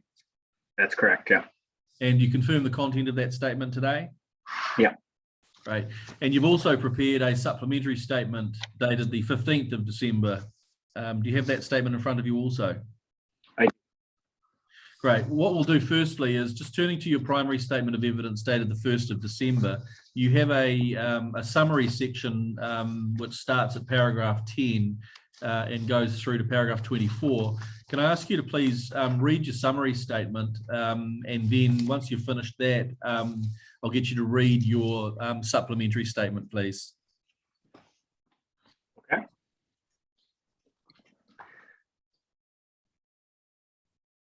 Can we confirm that we have everybody, or should I wait a bit? No, you have all the commissioners. You've got the people you need. All right, really. All right, welcome back, everybody. So as Mr. Muldowney has indicated, I'll start at paragraph 10 of my read evidence. So as we know, the proposed sports park is situated within Hamilton City, approximately 1 kilometer east of the suburb of Fitzroy. From an ecological perspective, the park is keenly situated between the Waikato River and the Mangatukutuku gully system. The Waikato River sits about 600 meters to the northeast, and the Mangatukutuku gully system sits about 200 meters to the southwest. The site itself is sits within mostly lifestyle blocks, and is currently managed as agricultural land. It's been highly modified from its original forest cover and is characterized mostly by pasture vegetation and hedgerows defining the different field patterns. The gully system to the southeast of the site, directly to the southeast of the site, has been modified by grazing, but still contains some degree of native and exotic vegetation, providing opportunities for potential gully restoration to continue to wider ecological enhancement of the area. Ecological assessment can commence with a desktop opportunities and constraints investigation focused on understanding the site's high-level values and control points. This incorporated a review of existing ecological information compiled as part of the various ecological assessments undertaken across the Peacock Structure Plan area. There are no significant natural areas or mapped back corridors with site boundaries. Direct access to the subject site was prohibited by landowner directive at the time of the ecological impact assessment engagement. Consequently, no detailed on-site assessments of ecological features were undertaken as part of the impact assessment. As an alternative, all assessments of the site's ecological features were undertaken from outside the site boundary and at a distance in June 2019. In January 2020, an additional assessment was undertaken to assess some hedgerows located outside but adjacent to the western boundary of the site along Westbrook Place for potential bat roosting habitat. The methodology used for the assessment of actual and potential ecological impacts followed the Environmental Institute of Australia and New Zealand guidelines for ECIA in New Zealand, terrestrial and freshwater ecosystems. The site encompasses a highly modified agricultural landscape composed of dry stock pasture areas with no original indigenous vegetation communities remaining. The site contains terrestrial habitats, which were considered to be of generally low value. Terrestrial habitats include both exotic and indigenous vegetation communities, suitable for commonly occurring birds, which prefer open country habitats, as well as indigenous lizards and bats. No freshwater habitats were noted during the remote impact assessment. Potential presence and utilization of the site by at-risk and threatened native fauna species is currently uncertain. Lizard habitat was considered likely present within the shelter belts and rank grass of the site. Native lizard species common to the area included copper skink, as classified as at-risk declining. Native long-tailed bats, as known to utilize the wider Peacock Structure Plan area. Consequently, the site is considered likely to provide commuting, foraging, and potentially roosting habitat for long-tailed bats. Potential presence of these species on site makes it necessary to consider the means by which potential adverse effects of the proposed sports park development may be enabled by the designation can be avoided or mitigated. Although the risk of actual significant adverse ecological effects is considered low, appropriate recommendations have been made to collect additional site-specific information and to mitigate possible effects at the time of future development. The additional data will help inform the design of the sports park and refine the recommended ecological management measures aimed at decreasing the risk of adverse impacts on any potential high-value features. Consequently, the overall level of ecological impact for the project is expected to be low.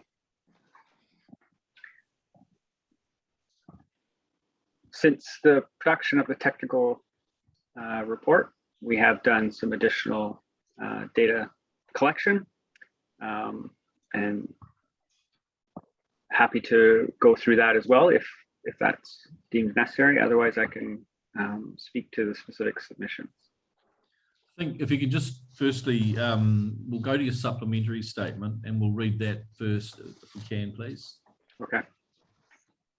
You can pick up your supplementary statement at paragraph 3.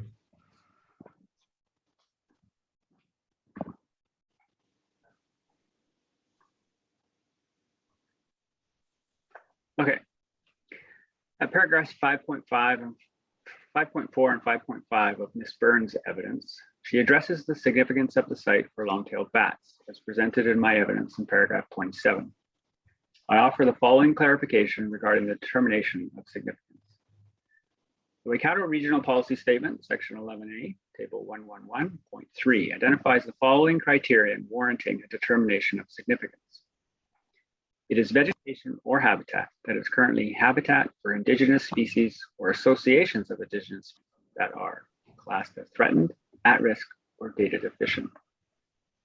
Under this criterion explicitly, I stand by my determination that the site is significant due to the presence of long-tailed bat.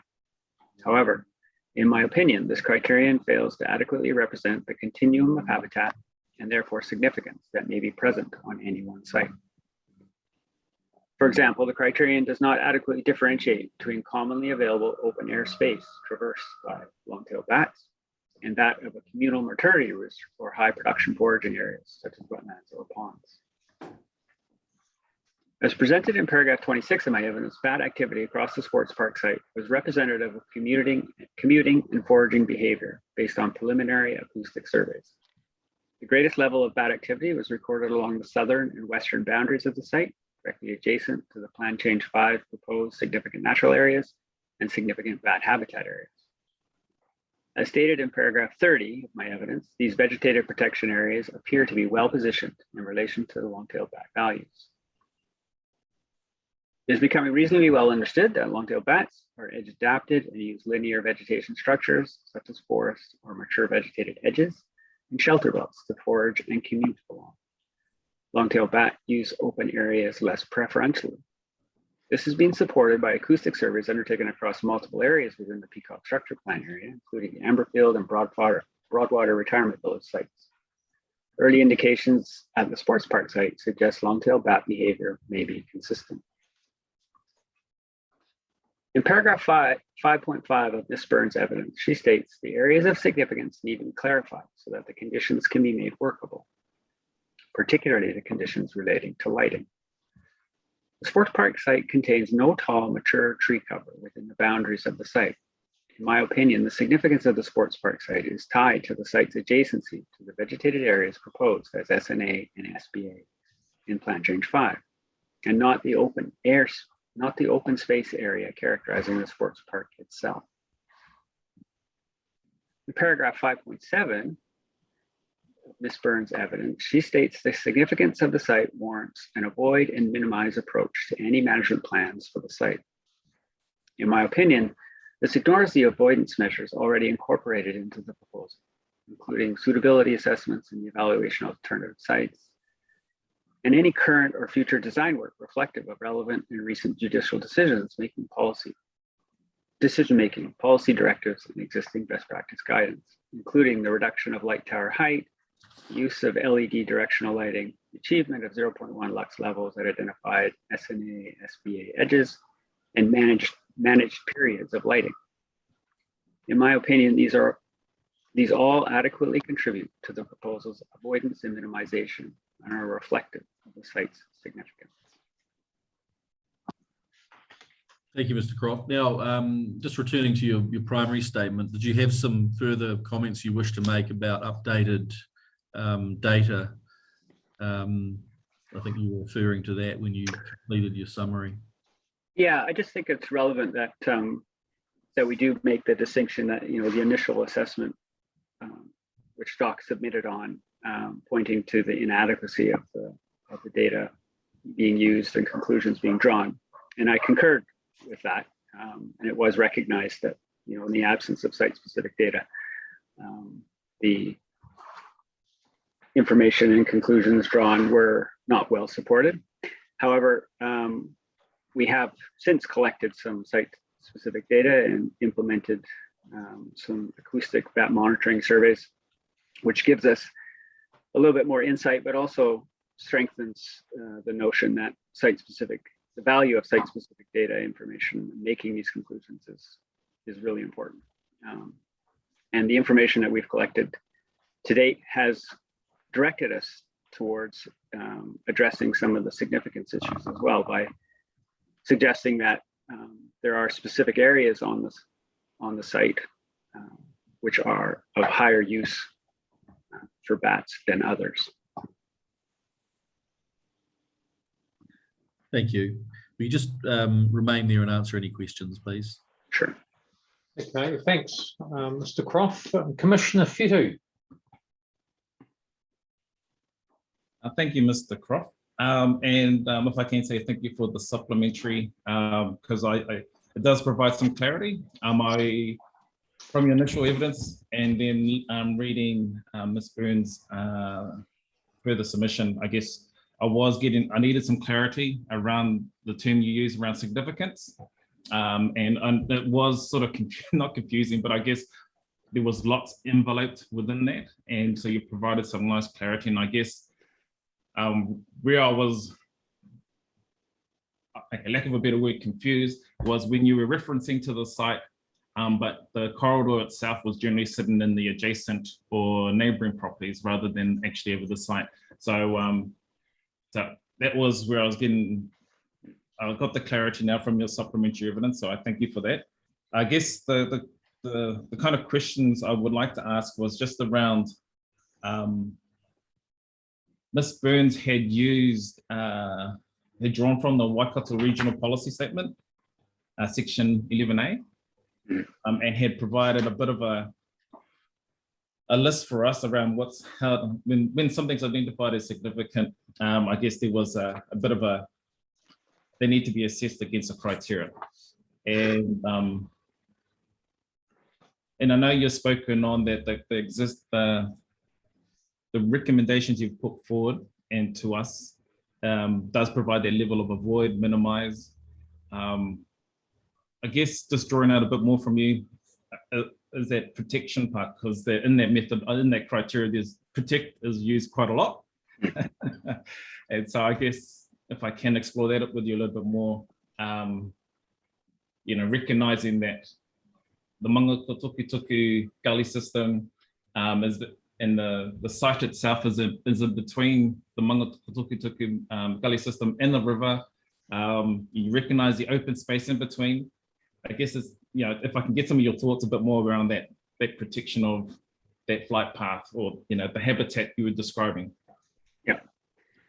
Yeah, and to be honest with you, I think the preliminary information that we've collected, and I've alluded to it in my supplementary evidence, and even my original evidence, is that it appears the council's designation and suggestion that the SNA and specified or specific bat habitat areas be positioned where they have, and even the extension areas along what would be the western boundary of the site also takes into account Hamilton City Council's lizard restoration or offset area associated with the Peacockes transportation network development. So there's some greater connectivity, landscape level values associated with those areas that have been recognized. And they certainly are contiguous and provide, I think, achievable corridors when you look at where they connect up with the proposed protection areas within the Amberfield site. So you have a relatively contiguous piece of vegetated corridor which connects up the gully and the river. And to date,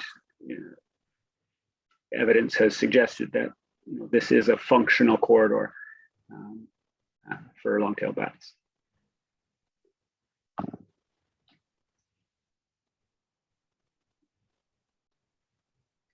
Sorry, I've just got a few paperwork everywhere, just trying to get my thoughts. Just a few more seconds there, Mr. Chair. I think I do have a. No worry.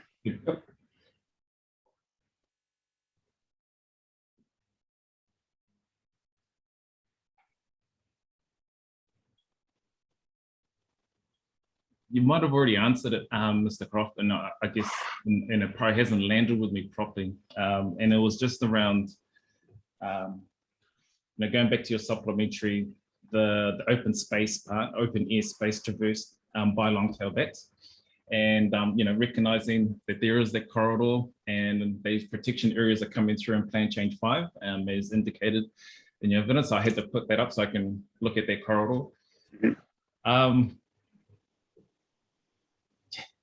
And you speak of, that there's no differentiation about the open air space and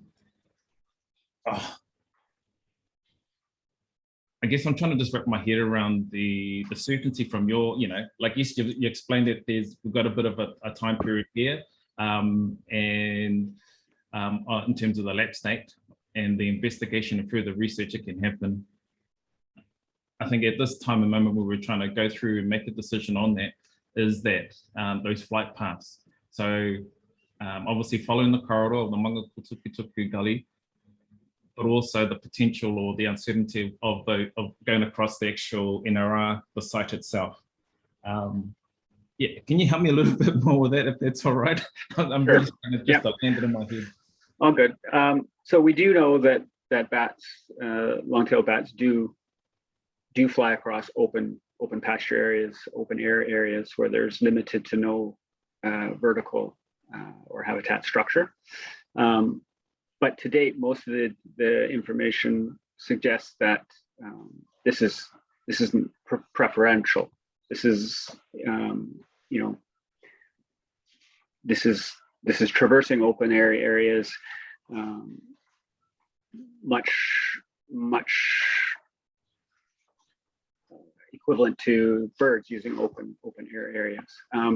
Now, bats do forage in some of these areas because some open air areas can be productive insect production, high forage, but those typically have other features associated with them, not just a dry grass area, but water features in particular would be a good one.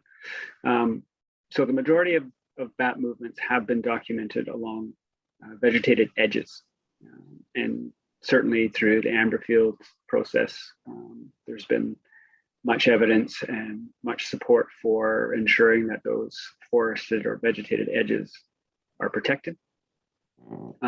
And ABM data collection that's been done in multiple areas has suggested that that is the highest activity. And so I think the value that's been, the protection emphasis that's been shown in the plan change process is leveraging that knowledge that those vegetated areas are important. Now, bats flying across open areas, I think there is a fundamental question to be made, to be asked around whether if a bat flying across an open area is suddenly required or chooses to go left or right versus straight across the pasture because of some disturbance factor, whether that's a significant disturbance or not is yet to be tested, really.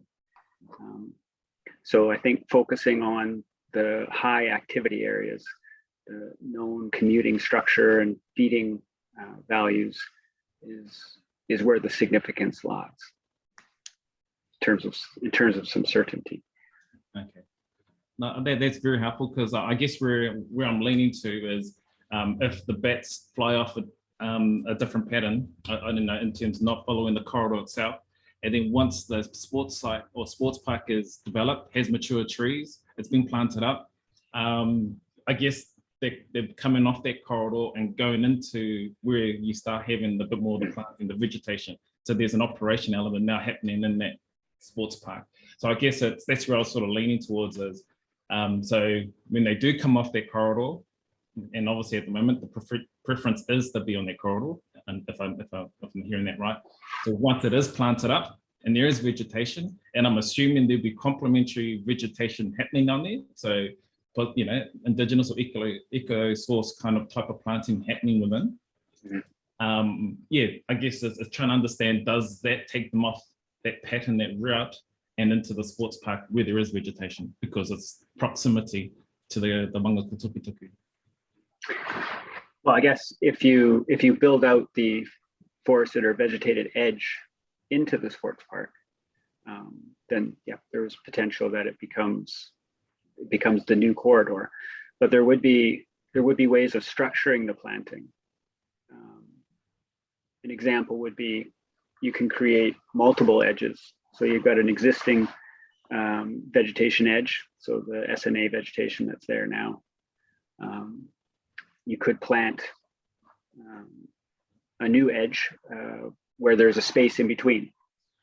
So effectively creating a vegetated corridor, which is strategies that's been used in Amberfield and is being applied at Broadwater as well.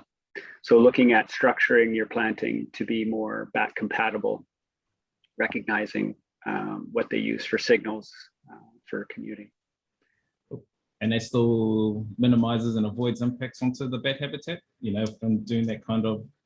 Yeah, so it protects not only the existing vegetation, but creates additional edge, which is preferential. Awesome. Hey, thank you very much, Mr. Croft. Very helpful. Thank you, Mr. Chair. Mr. Croft, and you've just mentioned, and certainly in your evidence, you mention about the proposed significant natural areas and the significant bat habitat areas. Just wanted to tease that out a bit more in terms of how much your advice and conclusions reached rely on that proposed protection in Plan Change 5? Well, I think the conclusions are based mostly on the ABM data and the knowledge we have across the Peacockes area in terms of their preferential habitat use. I think the protection designation is complementary, and certainly, you know, I think, as I alluded to, the more ABM data, the more bat behavior data we can collect, which supports those proposed designations, is increasing the robust decision making that's done in those areas. Okay, thank you. This is a question for you, Mr. Muldowney.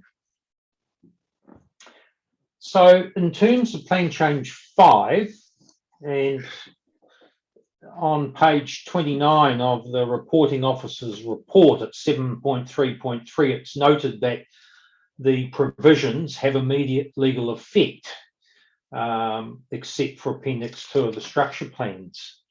So presumably on that basis, those proposals have effect and have an imposition on those adjacent property owners. I'd just be interested whether you had any view in terms of the certainty, and I know this is how long is a piece of string, given those provisions have legal effect, I suppose it's the conclusion through the planning process that they in general remain. I just wanted a bit of commentary around that whole process and your thinking in respect of that. Yes, well, I think the first point I'd make is that there's obviously a sharp distinction to be made between immediate legal effect and fully operative status. Yes. So there's no question that, you know, by having immediate legal effect, it needs to be taken into consideration and given weight in these sorts of processes. So what we have as a notified set of provisions and a notified set of mapping needs to be given weight.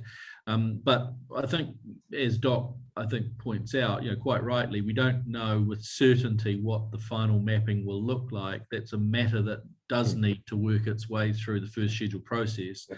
And so I suspect with, you know, Doc actively engaged in PC5, there's probably more water to go under that bridge. And really that's what we've tried to do, and Mr. Bigwood has signalled, you know, we've tried to account for that flexibility, that it might move around, that the mapping might change, it might become more granular, and we want to make sure that the designation can move with it. So what you've got at the moment is a mapping which is attached to Mr. Bigwood's evidence and the draft submissions, which reflects the position as it currently stands. But we do need to try and build in some flexibility because of that first schedule process that you've talked about. Mr. Bigwood's identified a way to do that, which is in the definition of those SNAs and SBHAs that's included at the beginning of the condition set. So there's some language that he's suggesting be adopted, which allows the mapping to move with the final form of the PC5 as it progresses. Bearing in mind that we've got a critical moment here, which is going to be the preparation of the outline plan. Like at some point, we can't wait for PC5 necessarily to conclude. If council wants to press go with the outline plan, we're going to have to deal with a mapping exercise that's as good as it can be at that point in time. And so the current drafting, I think, accommodates that. And it's probably worth something that it's worth exploring, I think, probably with Mr. Bigwood. Okay. No, thank you. Don't think I have any further.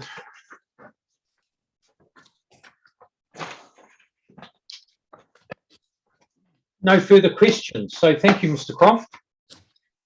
Thank you, sir. So we'll now move to Mr. Mackenzie on lighting. I can see you there, Mr. Mackenzie. I'll just check to see that you've got your statement of 1 December in front of you. Yes, I do. And you confirm the content of that statement? Yes, I do. And I understand now you've also prepared a brief supplementary statement as well, dated the 15th of December. Do you have that in front of you also? Yes, I do. Great. Okay. Well, if I can just ask you to firstly just read from your summary of your primary evidence starting at paragraph 11. I'm not quite sure how much more, it's a pretty short summary, so if there's anything else in your primary statement that you want to highlight, please do so, and then we'll get you to read your supplementary statement in full. Certainly. Just for context, I might start at 10 if that is acceptable. I refer to my technical lighting report dated 4 February 2020, which is set out in Appendix 11 to the application. My statement of evidence summarises my technical findings. When my technical report was written, the operative Hamilton City District Plan placed limits on the effects of artificial lighting to other sites in terms of glare, Rule 25.6.3, and light spill at Rule 25.6.4.2. The former referred to limits in Australian Standard AS 4282/1997, which has since been superseded by a joint Australian-New Zealand standard AS NZS 4282/2019.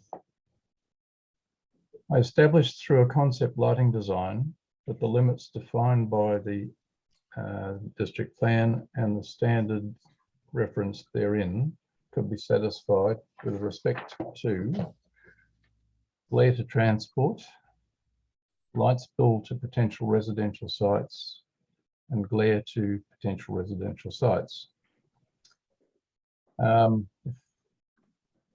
If I may, I'll also read my evidence update 13 through 19 paras, because that's not really covered by the summary. Subsequent to preparing my technical report, I was asked to assist Hamilton Council by drafting proposed lighting objectives, policies and rules to address potential artificial lighting effects with respect to the New Zealand long-tailed bat. This has now been presented in the publicly notified proposed plan change PC5 to the Peacockes structure plan. PC5 would require lighting should not exceed 0.3 lux horizontal and vertical when measured at the external boundary of the significant bat habitat area. I am of the opinion that it is practical to design lighting for the proposed sports park, which will satisfy the long-tailed bat spill light requirement proposed in PC5. Since preparing my technical report, I have reviewed the submissions received by Council in respect of the application and have also reviewed the Section 42A report.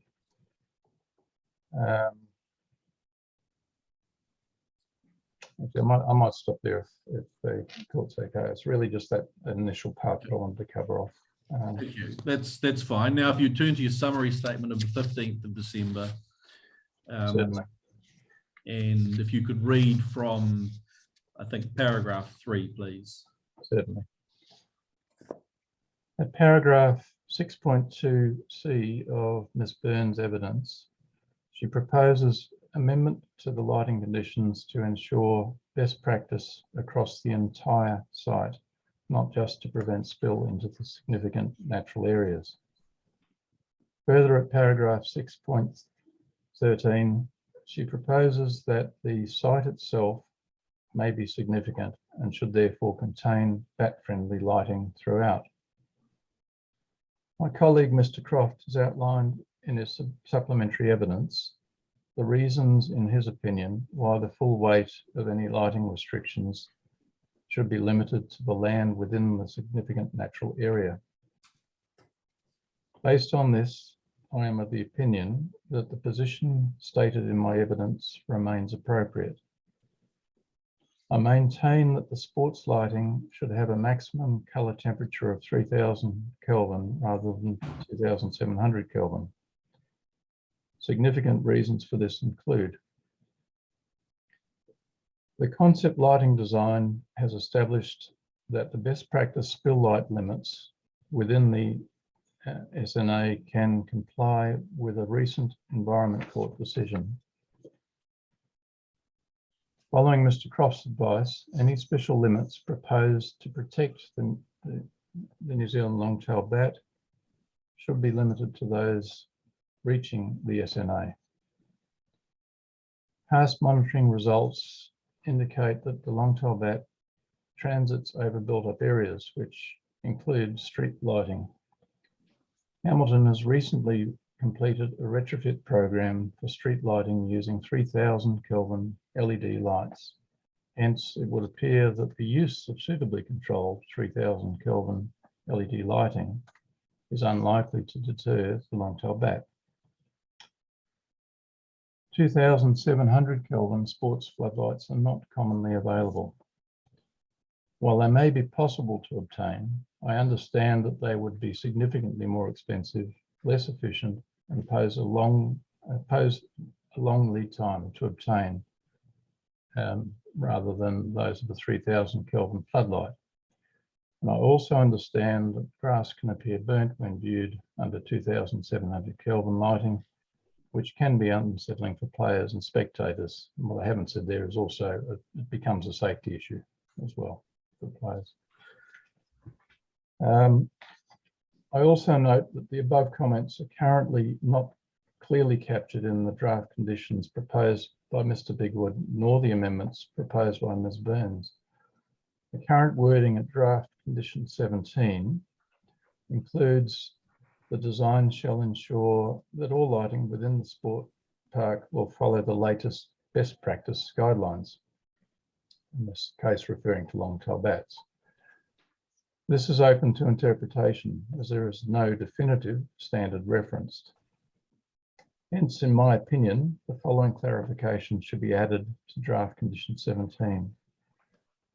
The conditions presented in Eurobat's publication number 8, Guidelines for Consideration of Bats in Lighting Projects, shall be used as the basis for best practice guidelines for the following amendments. Spectra omit the reference to 540 nanometer wavelengths, and color temperature shall be less than or equal to 3000 Kelvin. The color temperature is addressed earlier in this evidence. The present wording in the guideline states, avoid lamps emitting wavelengths below 540 nanometers, blue and UV ranges, with a correlated color temperature greater than 2700 Kelvin. While the intent is apparently to minimize blue and UV light content as written, if such a light source could commercially be obtained, it would not be white light, as a portion of blue light in the spectrum is needed to produce white light. Further, in the case of this development, the light colour and the colour temperature are irrelevant, as the light generated by the sports lighting will be below the required spill light limit by the time it reaches the SNA. Just to add to that, what I'm saying is basically by the time you get to the SNA, you have virtually no light. So what colour it is probably immaterial.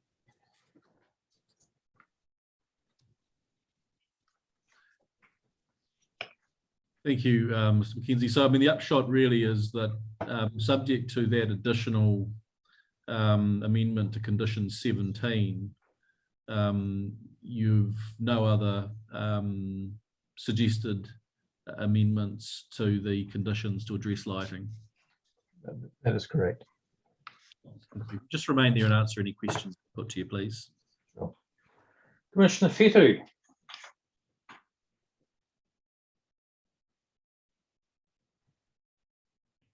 Thank you, Mr. McKenzie, for your statement. No questions from me. Thank you. Mr. McKenzie, in terms of earlier on at the commencement of the hearing, when Mr. Muldowney was going through his opening legal submissions, in paragraph 72, he noted that you had deleted the 15-metre height limit for floodlights, and then went on to say, in his opinion, limiting height may in fact cause adverse lighting effects. Be grateful if you could just tease that out from me a bit more in terms of the thinking behind that deleting the height limit. Certainly, sir.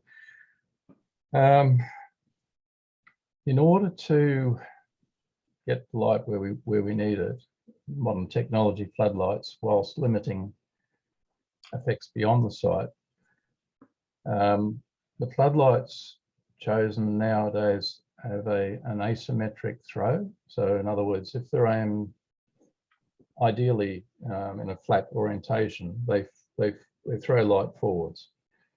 So to get coverage across the field, you need a certain height to get that coverage, if that means anything.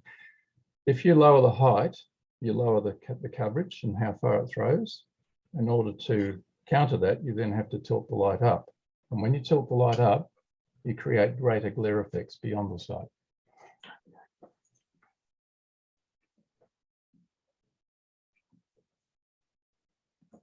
And then if that happened, do you conclude that that potentially could have some type of negative impact on bats flying in the area? I do. I mean, predominantly it's an issue for residents and motorists in particular. It's a known problem for them. For bats, my contention is, like any mammal, they have a response in the eye which responds to glare. And glare is disorienting, so it would seem prudent, in my opinion, to minimize glare towards bats as much as it is towards humans.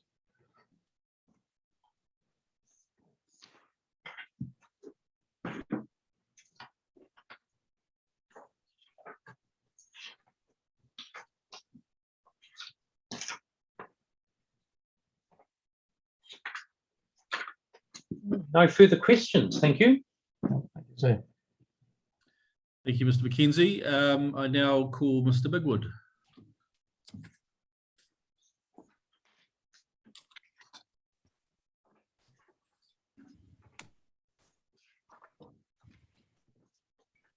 Good afternoon, just Mr. Bigwood. Good afternoon, everyone. Now, you've prepared a statement of evidence dated the 1st of December and also one dated the 15th of December. Do you have both of them in front of you? I do, yes. And the statement of the 1st of December, do you confirm the content of that statement today? I do, yes. Now, what I'll ask you to do, Mr. Bigwood, is I guess firstly just summarise the content of your primary statement, and then I'll ask you to read in full the supplementary statement, please. certainly.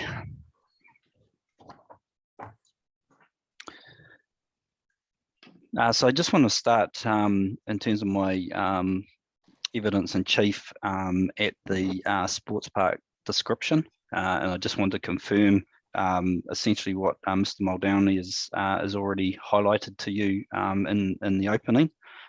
Essentially that the sports park designation covers areas A and B on figure 1, page 4 of my evidence, and that area C has been withdrawn from the designation.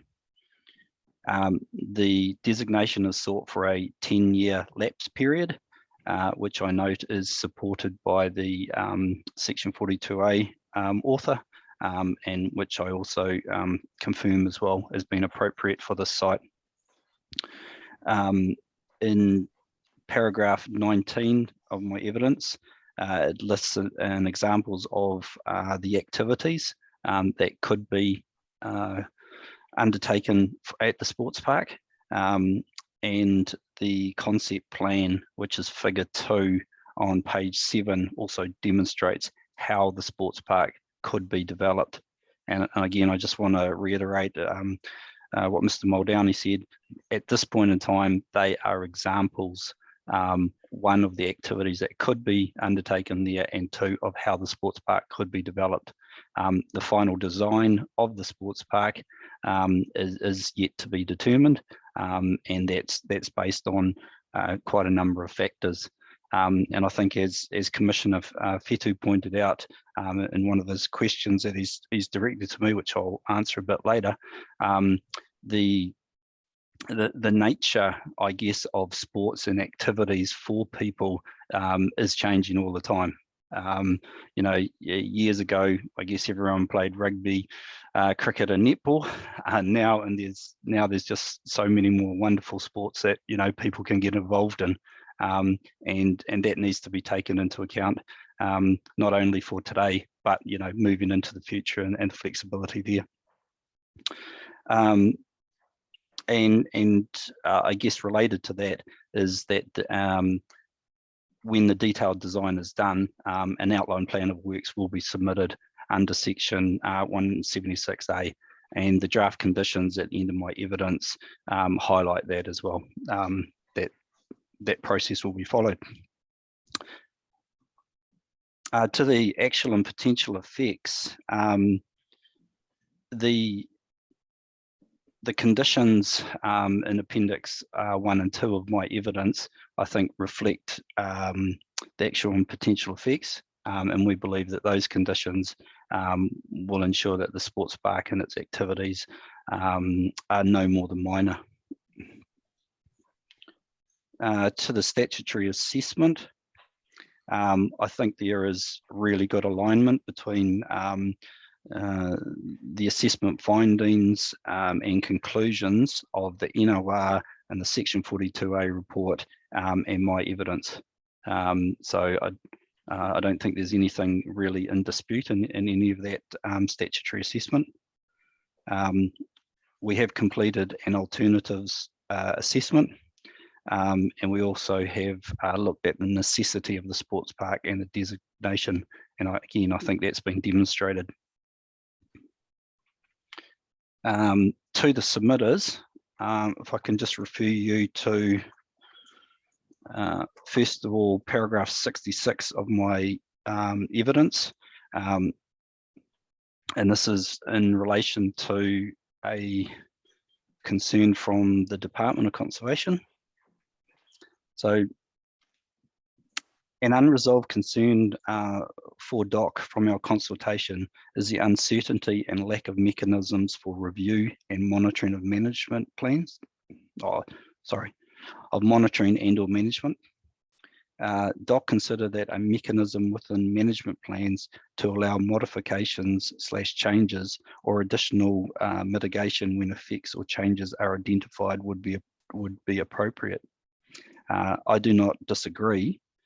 However, it is my opinion, and I guess it's supported by the evidence of Mr. Croft, that these mechanisms are already provided for within the management plans, as monitoring and review sections are commonly part of a management plan by its very nature, and by the AUGEA conditions we are proposing to require consultation with DOC during the preparation of the management plans. And that's certainly a concession by Hamilton City Council to ensure the involvement of DOC during the preparation of those plans. So accordingly, I am of the opinion that the ecological conditions proposed as part of this evidence satisfies and addresses the concerns expressed through the DOC submissions. To the submission of Kevin and Katarina Sanders. The submission of the Sanders seeks to ensure infrastructure and access is provided by Hamilton City Council to the rear of their property. This request is not supported by the City Council. I note that the planner's section 42A report addresses this submission, with the planner concluding that the Sanders requests do not have any foundation, concluding that I do not consider it appropriate to include conditions on the designation as requested by the Sanders. I support this conclusion, and so, however, despite concluding that the Sanders requests have no foundation, the planner does recommend a condition, which is condition 3, that obliges Hamilton City Council to engage with the Sanders and Mr. Hannam on the sports park design and layout on a regular basis. In my opinion, there is no justification provided in the report for this condition, and it is contradictory to the conclusions reached by the planner. The condition appears to simply be something to appease the Sanders. So again, in my opinion, condition 3 is inappropriate, unnecessary, and meaningless. Finally, on this matter, the Peacockes structure plan, or Plan Change 5, is the mechanism that is tasked with considering development of the wider neighbourhood. Parties can submit to the plan change if they consider there are matters of integration and urban design that are not adequately addressed, such as those raised in the Sanders submission. In my opinion, this is the avenue to express these concerns rather than the NOR.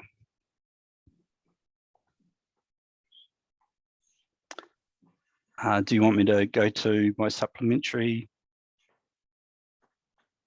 Yes, please. And you can simply read from paragraph 3. Thank you.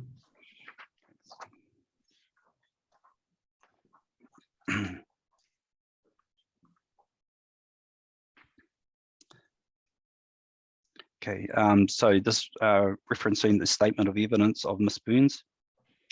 Ms. Burns considers that the plan within Schedule 1 does not adequately consider whether the entire site is significant. I rely on the supplementary statement of evidence of Mr. Croft for my view that the entire site is not significant. That is, the significance of the site, of the sports park site, is tied to the site's proximity to areas proposed as SNA and SBHA, and not the open space area characterising the sports park site itself.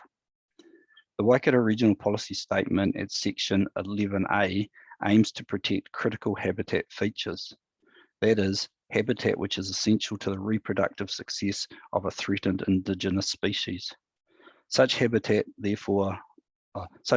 is therefore significant, not the habitat that a species may traverse periodically or even frequently, such as the open pasture of the sports park.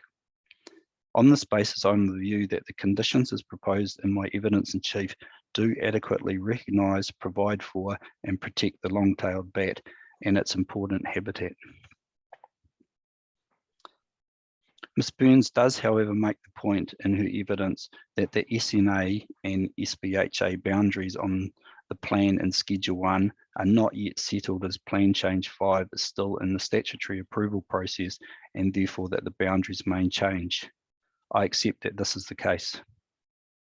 I also acknowledge that our evidence seeks to adequately recognise, provide for, and protect the long-tailed bat and its important habitat. For this reason, I propose amendments to the definitions to reflect that the SNA and back corridors may be amended through the Plan Change 5 statutory approval process. I rely on the supplementary statement of evidence of Mr. McKenzie for my view that the lighting condition 17 be amended. The evidence of Ms. Burns at paragraphs 6.3 to 6.11 is that the proposed bat management plan will need to be reviewed regularly, given that the site is significant, and thus that a cautionary approach is necessary. The supplementary evidence of Mr. Croft confirms that the entire site is not significant. Furthermore, the proposed conditions require the development and implementation of a bat management plan to adequately recognise, provide for and protect the long-tailed bat as a result of the effects of the sports park. The bat management plan will therefore consider the specific effects of the sports park to the extent necessary for the sports park, which has a magnitude of effects significantly less than that for the Amberfield subdivision site, which did require regular review of management plans, as acknowledged in Ms. Burns' evidence at 6.9. For these reasons, I do not agree that the review conditions are necessary or appropriate. Addressing the statement of Mr. Holbrook. Under the heading Access of Mr. Holbrook's evidence, he briefly refers to the master plan process required for neighbourhoods under the operative district plan for subdivision within the Peacock character zone. It is his opinion that the roading link through the sports park to the northern part of Mr. and Mrs. Sanders' property would, in all likelihood, have been provided under the master plan process. I do not agree that this would have necessarily been the outcome. At the time of subdivision in the Peacock character zone, the district plan process requires a master plan to be prepared for a neighbourhood. A neighbourhood being a geographical area encompassing more than one property. With the sports park and the northern part of the Sanders property both being within neighbourhood 4, Mr. Holbrook concludes that the neighbourhood 4 master plan would therefore have made provision for access to the northern part of the Sanders property. However, the ODP provisions do not specify this. That is, the Amberfield subdivision decision confirmed that the master plan is not restricted to a neighbourhood, and it could include more than one neighbourhood or parts of other neighbourhoods. Therefore, all of the Sanders property could have been included in a master plan for neighbourhood 4. The ODP acknowledges that the Peacock structure plan area at 3421B4, that some roads will have to cross the gully arms. Access to the northern part of the Sanders property is therefore not restricted to access through the sports park. The sports park is within neighbourhood 4. The attributes of the sport park would therefore also need to be considered in the preparation of the master plan. Those attributes are identified in section 3431 of the ODP. There is strong support within section 3231 that the sport park is for the residents of the city and it needs to provide for their needs. Accordingly, it is unlikely that the needs of the residents would be compromised by the development aspirations of the Sanders where there are alternative access options. For example, a sports field would not be reduced in size to cater for an access road to private landowners if land area was limited. In summary, there was never any assurance provided by the provisions of the ODP that access to the northern part of the Sanders property would be through the sport park. Accordingly, there is no basis for the imposition of a condition that requires the sport park to now provide an access. Nonetheless, the evidence in chief of Mr. Blocker agrees with the intent in the submission of Mr. and Mrs. Sanders that an access to the northern part of the Sanders property be considered in the design of the sport park. To ensure this consideration is not lost in the passage of time, the following new condition under the traffic access and parking heading is proposed. So I'll just change the wording at the end of this as well in relation to Mr. Wasley's question earlier in the day. So the wording is, in the preparation of the design and layout of the sports park, the requiring authority shall have regard to how the internal transport corridors may provide connectivity with external sites, provided it does not compromise the optimal functionality of the sports park. Now the new wording, the requiring authority shall submit a report detailing the consideration of this matter with the outline plan of works required under condition 3. And I believe we can provide the amended wording to that to you in the lunch break.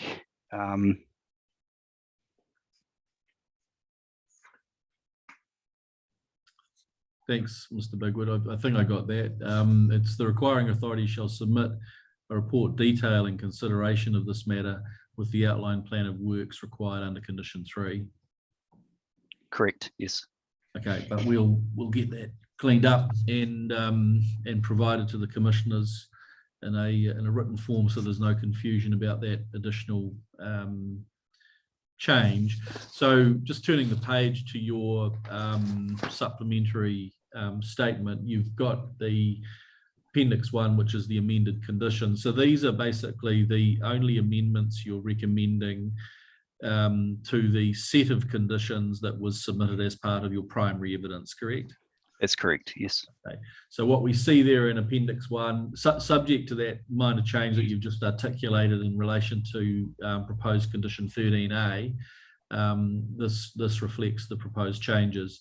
So 17 is simply picking up the recommended change from Mr. McKenzie, and the change to the definitions, that's the change that I was discussing with Commissioner Wasley to give some flexibility around how we can effectively move those defined areas depending upon where they land in PC5. Is that right? Yes, yeah, that's correct. Just in terms of the definitions, we had pre-hearing consultation with the department, and I think the original wording that we had there was that a SNA, for example, be as defined in the Peacock structure plan. There was a lack of certainty on what that was, so then it was it evolved to as per the plan and the schedule. And so I guess now what we're trying to do here is actually expand it out to whatever it ends up as through the Plan Change 5 process, which personally I think is a lot better outcome. Yeah. So the practical way that those definitions work is that if at the time that you submit the outline plan of works, you have an operative PC5 with operative mapping of those areas, it will be the operative mapping that applies. But if you submit the outline plan of works prior to there being operative PC5, we'd just revert to the Schedule 1 mapping, correct? Correct, yes. All right, thank you, Mr. Bigwood. That's helpful. If you could just remain there and answer any further questions, please. So just I've got a question, but also first of all a comment, Mr. Muldowney. Just in terms of the draft conditions, what I was going to suggest, and I'm just making it clear to submitters, this doesn't indicate where Commissioner Feta and I are in respect of consideration of the notice of requirement. However, in terms of draft conditions, and this is the only opportunity that we have to look at them and get information or any suggested amendments to us, that those draft conditions from the requiring authorities perspective be attached to your reply submissions, Mr. Muldowney. So then we have I'd like to see, or we would like to see, a complete set there. Yes, that's was actually the intention, was that we would clean it up based on where we get to in the hearing, and what you'll receive with the written reply will be a final set of conditions that are requested by the requiring authority. Now, Mr. Muldowney, back to the definitions and how this would work. If we can just tease it out a bit more, and you summarised helpfully in terms of, depending on where plan change 5 would be, what would take precedence or be the basis for the definition of the significant area and bat habitat and bat corridor. Are there any, and this is more from the legal perspective, it does rely on then a subsequent document changing particularly where we could land if we confirmed the NOR. So I'd just be interested in your thinking around that. Yeah, it does it does raise vires issues. I suppose the first point I'd make is that it's being offered up. So we do have the Augia's escape route. I think if you were looking to impose it within your own power and discretion, I think there would be a question as to the vires of it. But we are trying to find a practical way to create some flexibility within the designation to effectively move with the times if we get better information about these mapped areas. So all I can really say is that if it weren't for it being offered up, we might have a legal skirmish on our hands. But with the Augia's opportunity, I think we can get there. Okay. No, thank you. That's helpful. Commissioner Fettu. Thank you, Mr. Chair. Kia ora, Mr. Bigwood. I trust you are well. Kia ora. Yes, thank you. Just a few questions, actually, because you've explained a few things for me, which is great, and you've captured some of it in the supplementary. But I guess for the purposes of me going in, as we lead into hearing from the submitters, I was wondering if you're in a position, if you could describe, because in your evidence in chief at point 67, in regards to Mr. and Mrs. Sanders, was around you use adequate and meaningful consultation, and you feel that you have done that. I was wondering if you could describe that for us, please. Yes, certainly. So, and I think the consultation, I guess, commenced at sort of around about September of 2019 and ran through until the lodgement of the document, which was in February of 2020. And during that time, consultation was undertaken with directly affected parties, adjacent landowners and stakeholders. And I think that's well documented within sort of Section 8 of the AEE. In terms of the Sanders specifically, I personally recall having a meeting with them here at the BBO offices during that time period. There is quite a bit of consultation, documentation, I guess, emails and letters and things like that have gone back and forward between the Sanders and Hamilton City Council over a period of time. That's not within that document, and I don't think it needs to be. But yeah, there has been quite a series of consultation between the parties.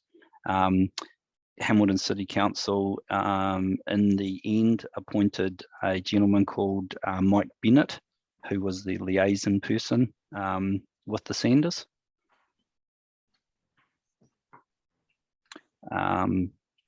So yeah, the Sanders, I believe, probably received more information or more detailed information than a lot of the other parties during that consultation period, and that's all credit to them. to be honest, because they were really interested in this and how it affected their property and the wider neighbourhood. So just to clarify, and thank you for that. So after the lodgement date of February 2020, there was still ongoing sort of engagement or conversations with Mr. and Mrs. Sanders. Yes, there was. Yes.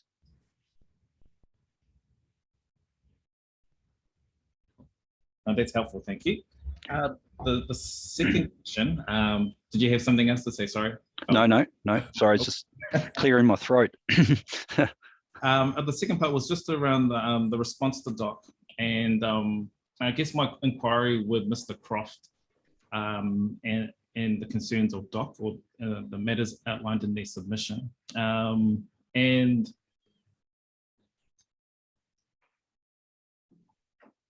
I guess is around, and we've been talking about certainty and uncertainty this morning, and it's just around the readiness, I guess, or that flexibility that the NOR is searching for, and obviously through the management plans and the conditions that are being proffered at the moment, that, after stage 1, and then we're going into the stage 2 part of, you're actually going to start putting the facilities, there's construction and the planting plan. I guess what I'm looking for is once it's fully established, and there's planting, there's trees, there's lighting, from a planning perspective, I guess, and from your expertise around, what am I trying to, just land around that, I guess the back management planning and, I guess you'll feel around that. Yep. No, I understand what you're asking here. So I guess as an overall summary, I don't think that the draft conditions that we have and the department are too far apart at all.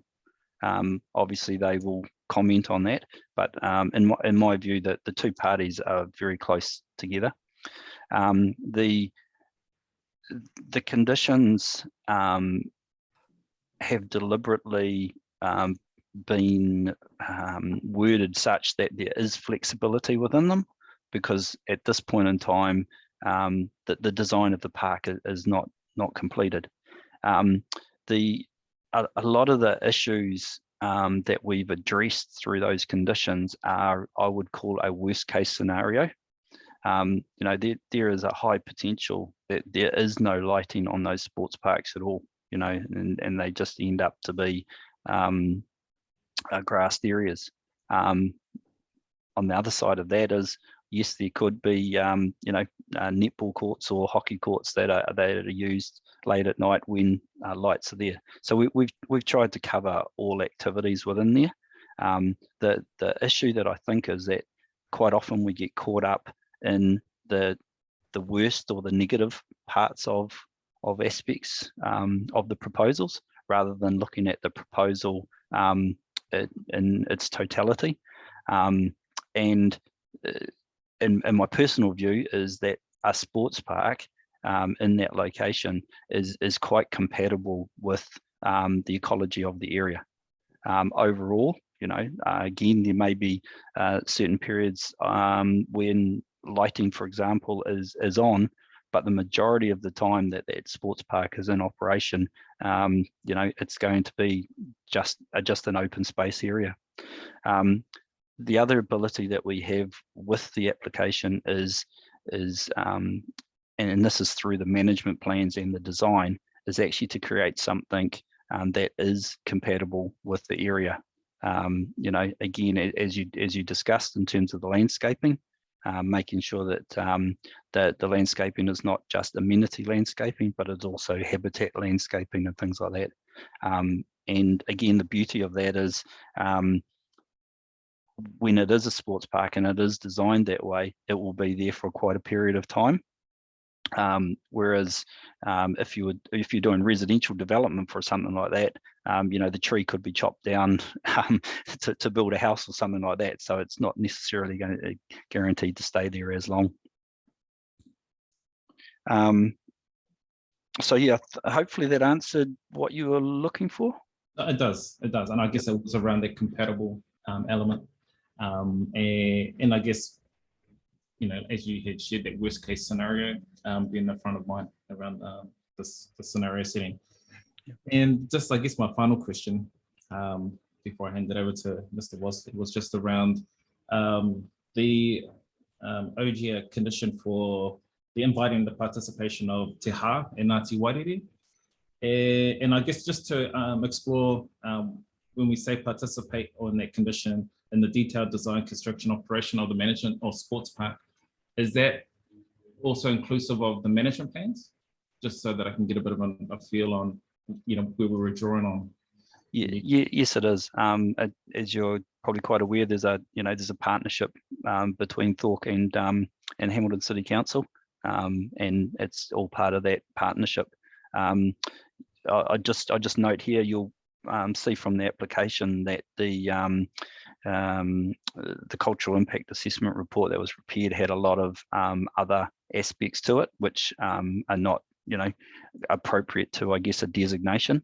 And a lot of those things will be brought into that consultation process as well. Yeah, no, I recognise the limitations in this process to grab all those conditions. I guess it was just trying to understand the intent in that condition that you proffered in point 51 of your evidence in chief, just how you saw it, and so that I guess when I receive it and, you know, see it as part of the whole project, understood where you saw that the interpretation and expression of the condition. Yes. But other than that, no, thank you very much, Mr. Bigwood. I'll leave it with back to you, Mr. Chair. Thank you. I don't have any further questions of you, Mr. Bigwood, but just a comment to Mr. Muldowney.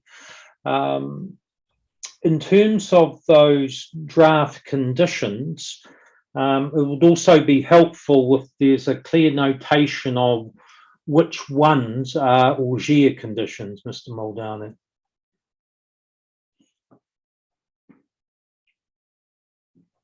Yes, that's noted, sir. We can ensure that happens. Thank you. Okay.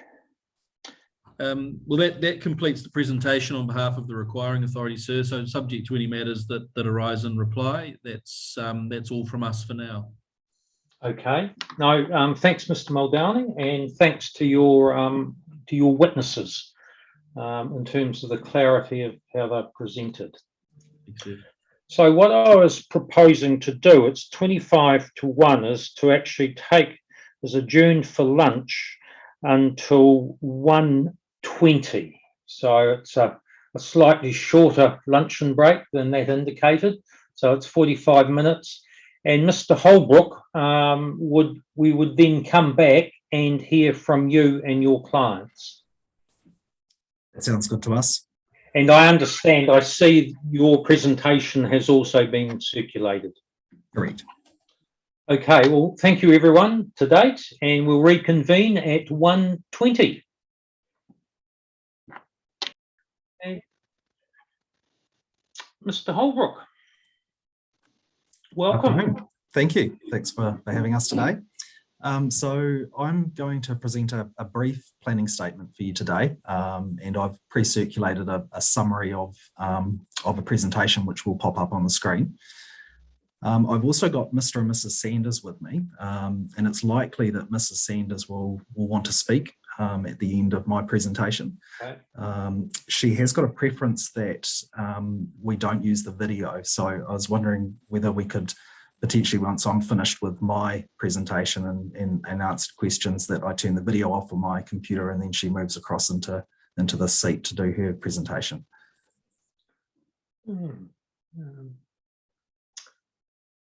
Okay. Although if we were having a hearing in person, that wouldn't be the case, Mr. Holbrook, either. That's right. Hmm.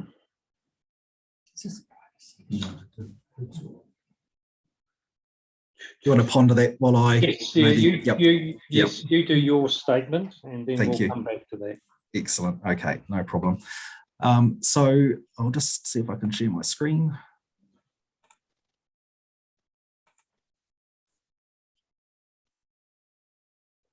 That's working for you? Yes, thank you. Great. Okay. So look, just by by way of background, my involvement with the Sanders commenced sort of partway through this year when they sought some advice in respect of Plan Change 5 and how that potentially affects their property. So I wasn't involved in the preparation of the submission that the Sanders have put for the NOR. However, I've gone through the evidence and given my expert opinion on various matters and where I see that I could assist with that process for them. So in terms of the Sanders property, be aware that it's a 4-hectare property located on the southern boundary of the NOR site.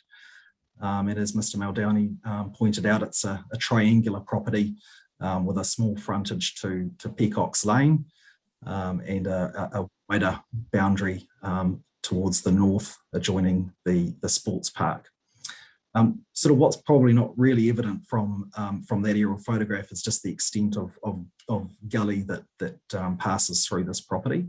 There's sort of 2 arms to it. There's one that I've referred to in my evidence as a central gully, and then there's an arm that comes off of that and heads back towards that northern boundary near the sports park. So hopefully those photographs, or aerial photographs that I put in my my primary evidence, are sort of helpful in terms of giving you a bit of context. So this is a plan from the operative district plan. So I've highlighted roughly the location of the Sanders property in red there. You can see that it's got 2 different colours. There's a purple, which indicates a terrace character area, and then there's the green, which gully character area. The dotted areas which run through represent the gully areas which I just spoke about. So that's the Waikato River Gully Hazard Area overlay, which is in the operative district plan. Just some photos to give a little bit of context. This is the central gully. So the top left shows the driveway that the Sanders take to get to their house, to Peacockes Lane. So you can see that it's a pretty narrow driveway and it's got gully either side, so it sort of sits up above the gully. Probably the second, the bottom left photo shows that quite well. It's about 8 meters in height from the base to to where the driveway is, but the actual gully sort of extends up higher on either side of that as well. These are just some photos of the topography of the Sanders property, sort of adjoining the boundary with the proposed sports park.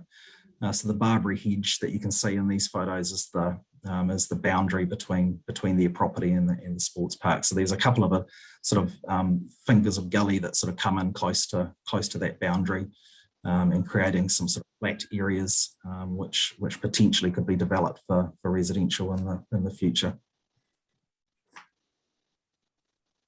So if we look at the sort of major themes that were in the Sanders submission, they sort of relate to the concept plan, noise, lighting and stormwater, and having gone through their submission and understood what their concerns were and also reviewed the various reports with the Section 42A report, I think we've largely landed that we're pretty comfortable with these things, and particularly with the conditions that have been proposed. So the first one there just relates to some discrepancies between the versions of the concept plan. So there was an early version of the concept plan actually had sort of elements of the sports park extending onto the Sanders property, and this sort of caused quite a bit of anxiety, I guess, for Mr. and Mrs. Sanders, because they felt that they were losing sort of parts of their property to be included with the sports park. So I've assured them that the correct version is the one in Appendix 4, not Appendix 17, which was an earlier version of the plan. Other theme in the Sanders submission related to noise and light spill. And again, like I mentioned, I'm satisfied that the conditions of consent will adequately mitigate those effects. There was also a concern around stormwater discharge being increased onto the Sanders property as a result of the development of the sports park. And I'm happy that there's a condition that addresses that matter and that potential effect shouldn't eventuate. Which leaves probably the main issue for the Sanders being access, and I feel that we're actually making some progress on that today. So would like to acknowledge that.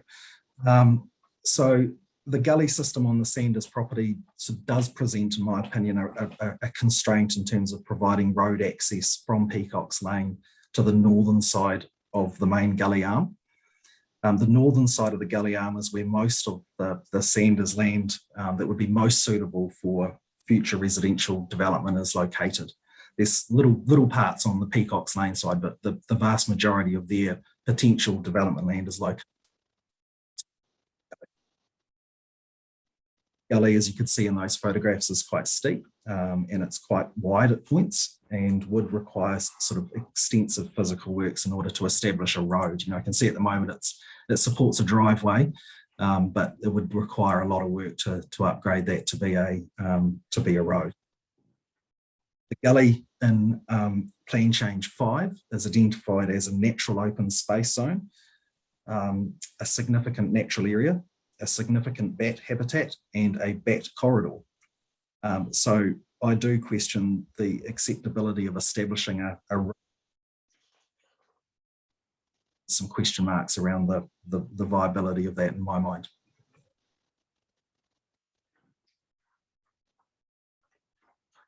Mr. Bigwood in his supplementary evidence suggests that access to the northern part of the Sanders property is not restricted to access through the sports park. And for the reasons above, you know, I'm less certain about the viability of access being achieved from Peacockes Lane, particularly in the form of a road, and particularly in relation to some of the constraints that are imposed through Plan Change 5. In my opinion, residential development on the northern side of the central gully on the Sanders property would in all likelihood have occurred or would have been accessed from future roading connections from the north, i.e. from the land that's now within the proposed sports park. The notice of requirement changes the land use of the site from a future residential subdivision to a sports park, and this in my opinion does reduce the likelihood of a connection to the Sanders property being provided. Master plan provisions in the ODP do require consideration of roading connections between adjacent sites, and the Sanders had been relying on those provisions. The current owners of the sports park land had advised the Sanders that their own preliminary master planning had proposed 2 access points onto the northern boundary of the Sanders property. Mr. Bigwood refers in his supplementary evidence to a provision in the operative district plan that states that some roads will have access, will have to cross gully arms. And obviously I just in response to that would question whether that's still feasible given some of the constraints in Plan Change 5. In conclusion, the Sanders are supportive of the following matters. So that is showing the access road on the concept plan in Appendix 4, which links to their property, to the northern boundary of their property. 3, which obligates the requiring authority to continue to engage with them on matters relating to the layout of the sports park. And I've suggested that perhaps the wording of that condition could be amended to refer to owners more generally rather than them by name. And then finally, condition 13A, which has been proposed this morning by Mr. Bigwood in his supplementary evidence, is supported by Mr. and Mrs. Sanders, which requires consideration of roading connections as part of the design of the sports park. And we're entirely comfortable that the outline plan application correct timing for that to occur, so the proposed wording for that is acceptable to us. And in my opinion, that condition goes some way to achieve the outcome Sanders had been relying on in terms of a master planning process. Planning statement. Okay, so we'll take any questions now, Mr. Holbrook, and then we'll come back to Mrs. Sanders. Commissioner Fitu. Thank you, Mr. Holbrook, for your statement. I do have questions, but I'm unsure if it's with you or with the Sanders. So, yeah. Yes, maybe I'll wait after hearing the Sanders, and then we can bounce back if that's all right with you. That's fine. Okay. So, given some consideration to the request, Mr. Holbrook, I have to say it is unusual, and I've never had such a request before. However, given you've presented the expert evidence, Commissioner Fitu and I will hear from, obviously, and the other parties from Mrs. Sanders. If she wishes to turn off the video, that's fine. Okay, that's okay. Sure. Thank you for your consideration of that.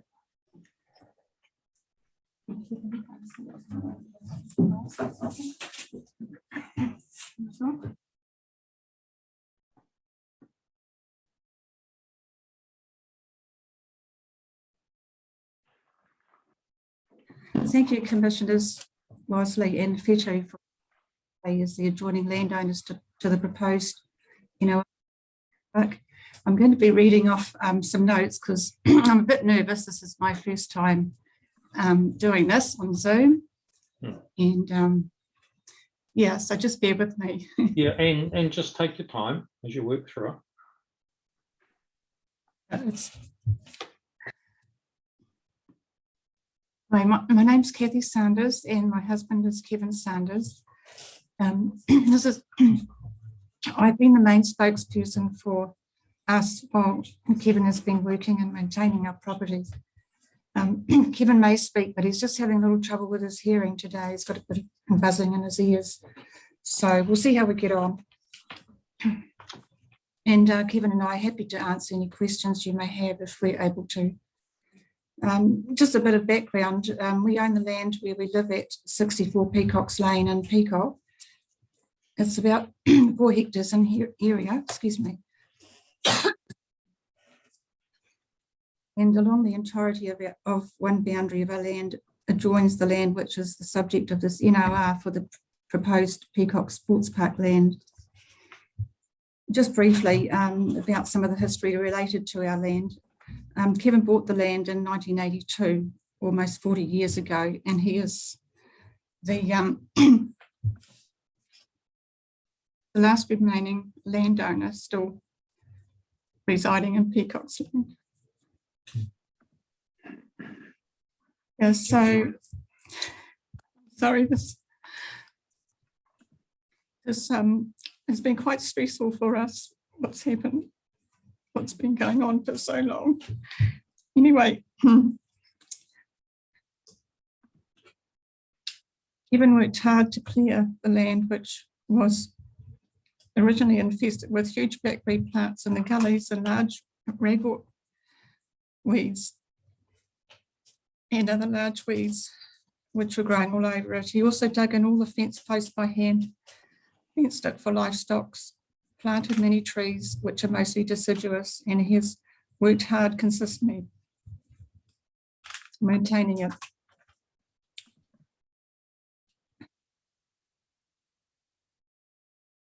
Land is generally flat and suitable for residential development. There's 2 gullies between the flat areas.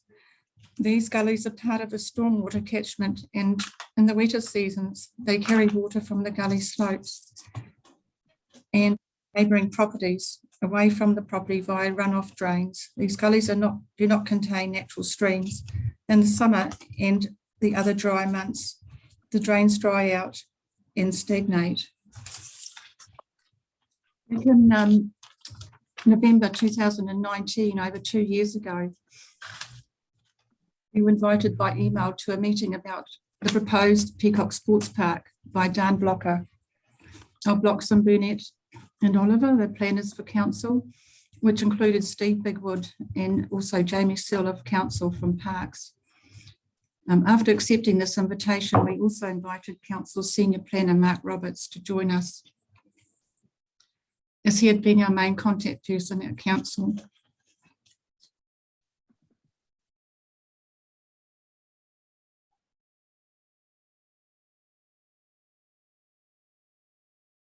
This meeting, it was said, was to discuss the park and, as a neighbouring property owner, any potential for effects this may have on us.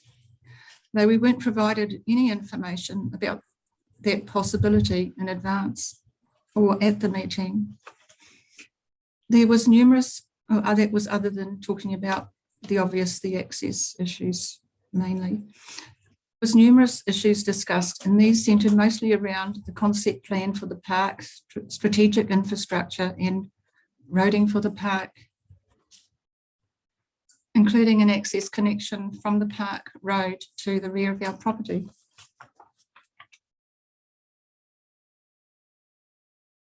Conclusion of the meeting, my husband Kevin, being the landowner on the title, was asked to sign a written approval of affected person form in support of the concept park plan, which they had said was subject to change.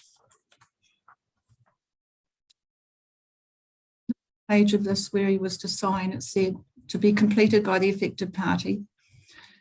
We, Kevin George Sanders, being owner of 64 Peacockes Lane, have read and understood the above mentioned notice of requirement and the proposed designation drawing referenced 145-900- and so on, attachment 1, and acknowledge the following.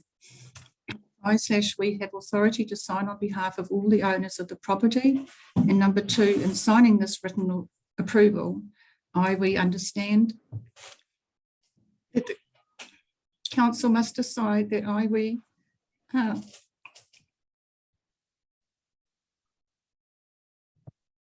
longer an affected person. I must not have regard to any adverse effect on me. We understand, excuse me. We understand that we may withdraw the written approval by giving written notice to the council before the hearing, if there is one, or if there is not, before the application is determined, and we hereby give our consent. We were quite stunned, actually, that we were handed this document. We had no knowledge that they were getting us in there to talk about this and then wanting us to sign this document and say that, you know, it's like that we understood everything and all the ramifications, what this could mean, and without any reports or anything else that would support the fact that, you know, they thought everything would be okay with us. So Kevin did not sign the document, and we said that we would speak with our lawyer and get further information, and we would come back to them. So after receiving the final minutes of that meeting from Dan Blocker, there was ongoing, excuse me, the tissue somewhere here, sorry. Sorry, I just got chewed on the tissue. Sorry about this.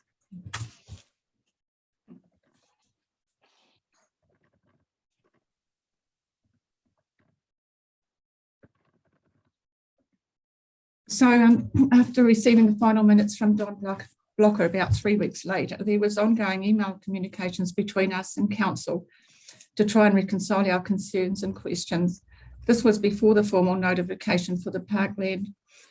We have not had any further meetings or related dialogue with them on this, basically since the NOR, although I did ask for them to send us a hard copy, which they obliged, did and sent it to us.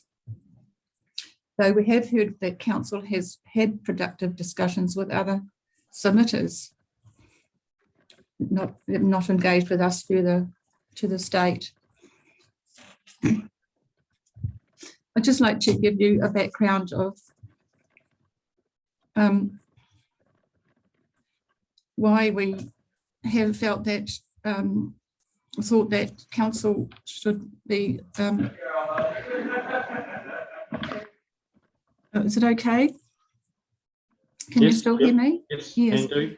So I just wanted to give a quick background of, why we have felt that we should have this access to our the rear of the property, where we have some good flat areas. The pictures that were there before was only a small part that Bevan showed. We do have a very large flat area adjoining the sports park, which is in the proximity of where the little roading connection is shown on the concept plan.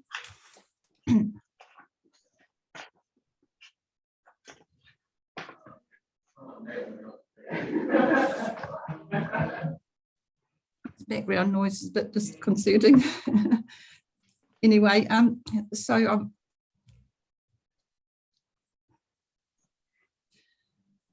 I'm just trying to find my place again. I'm sorry. So over many years of communicating with council staff, they have always indicated to us that at development time, access will need to be provided at the rear of the property for rear areas, according to the operative district plan. So we've had a historical expectation based on what we've been told by council staff about those rear areas of our property, and it has been very disappointing that council has taken the position that they have. And to read some of the responses from council and that we've actually experienced since this meeting 2 years ago. But we are very appreciative, commissioners, and to the council, and are supportive of condition 3 and condition 13A, which have been proposed.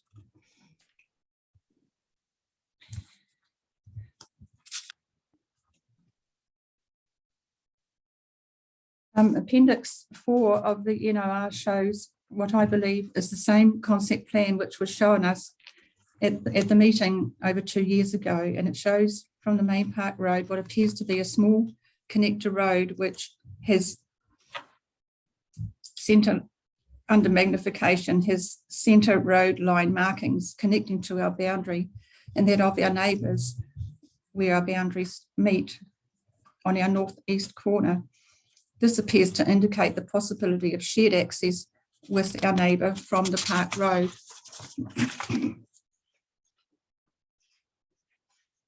There was discussions about this at the meeting back a couple of years ago, what I would describe as a small connector road, and according to the meeting minutes, there was positive discussion around future inclusion of this connector road in the park planning. We believe that this access is important due to the topography of our land, as I said before, which has flat areas for the future residential developments council need and want to see happen in the area. It also consists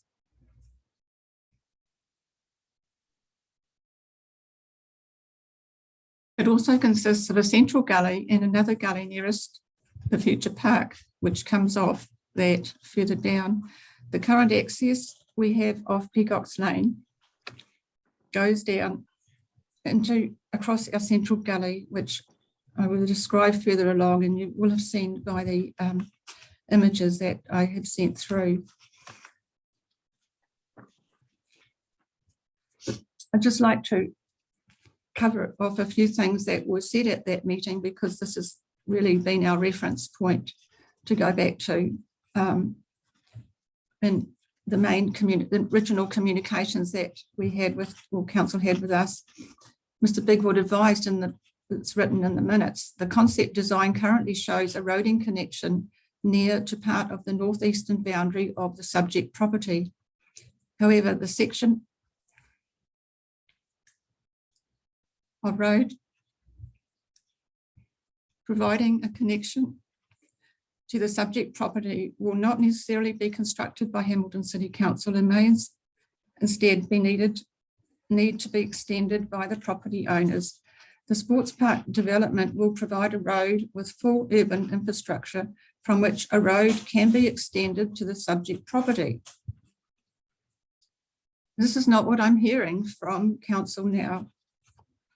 I believe that when Mr. Bigwood said that the subject property he was referring to was our property, Jamie Searle's response was that Hamilton City Council will have a conversation with Kevin and Kathy to figure out what would be done around the construction of the access closer to the detailed design stage.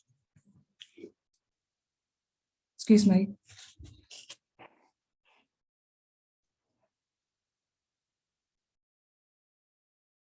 During the meeting, we made some suggestions for on-park roading layout. Kevin had a really good idea about putting in a ring road.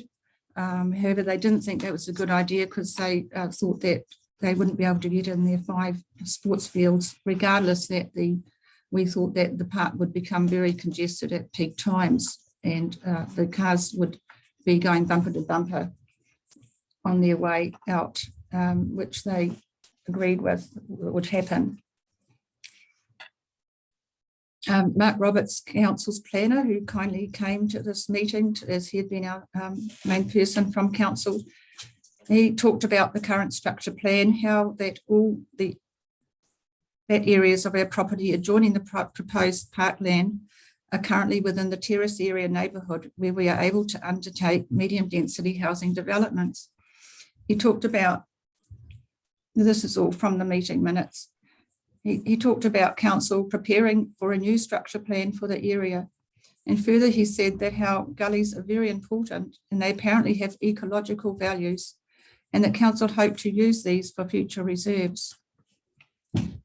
Further, he said that at the time of future subdivision, Hamilton City Council will likely seek to acquire the gully areas as part of a wider gully network. I asked Mark if we could build a bridge over one of the gullies to provide access to some back parts of our flat development land, which are currently completely cut off by a gully. Those are the second lot of photos that Mr. Holbrook showed you. The other ones, not the driveway ones. Mark advised that road crossings over the gully will likely be avoided under the new structure plan. And further, he said that if access cannot be obtained from Peacockes Lane to the back of the property, the structure plan will make provisions to provide a connection to the back of the property adjoining the sports park. He did say that if it wasn't economically viable, he did say as well that, you know, he talked about that we could put a bridge across those gullies, but if it wasn't economically viable, we may like to consider putting those into reserve.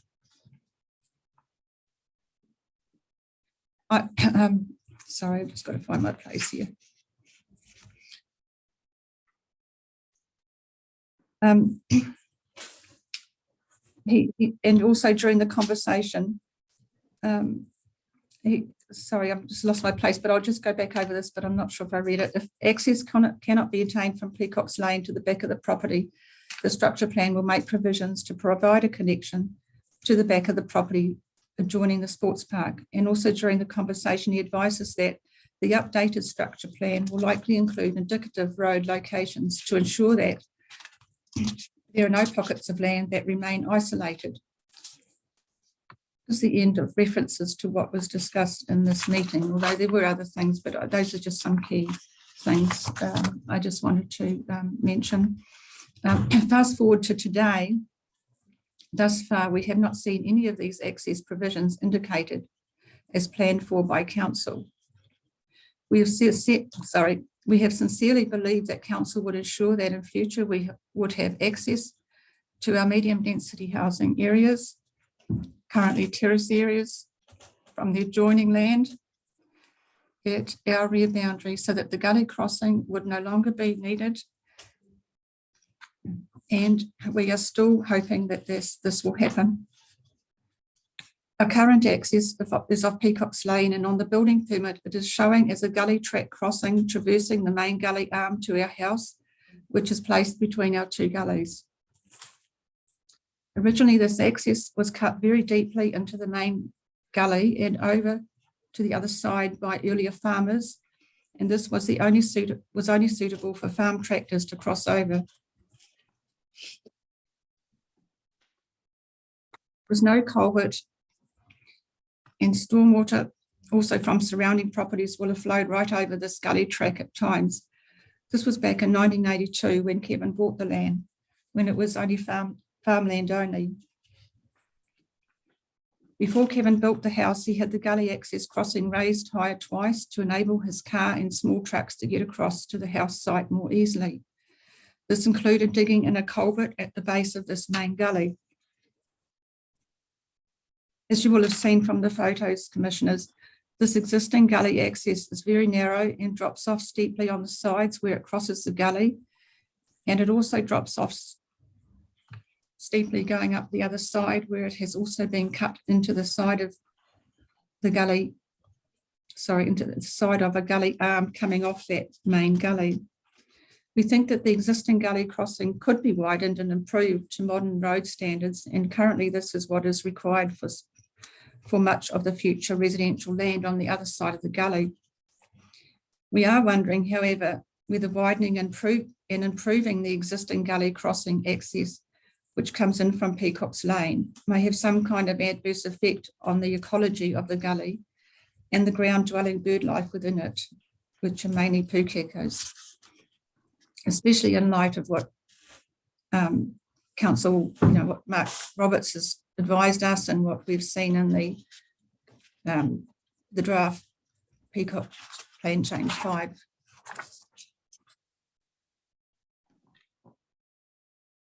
Almost finished. Thank you for your patience. Council has in the past described their views on gullies as having ecological values as being very important. And they've also said that they would like to acquire these at development time to protect them for future reserves. We don't understand why Council are saying that any considerations around providing access is reliant on the final stage when in the Appendix 4, the concept plan already includes it. There is space for it, and that part of the park road appears to be the best position after coming off Peacockes Lane. I'm sorry, that park road which will come off Peacockes Lane further down. I doubt it will be moved, but as I've said before, we are very grateful for the proposed conditions. And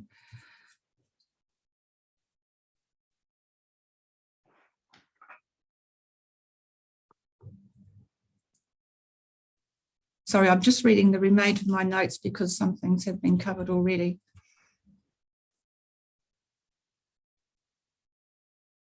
Yes, I think we've covered off everything else here that I had wanted to say when I wrote this up last night. So thank you very much, Commissioners, for taking into consideration our situations and concerns, and also to Council. Okay, thanks, Mrs. Sanders. Are you able to provide those notes that you've read from to Mr. Holbrook, who can then send them to Claire and then circulate to the commissioners and to other parties? Yes, definitely, that would be fine, Commissioner. Okay. No, thank you. Okay.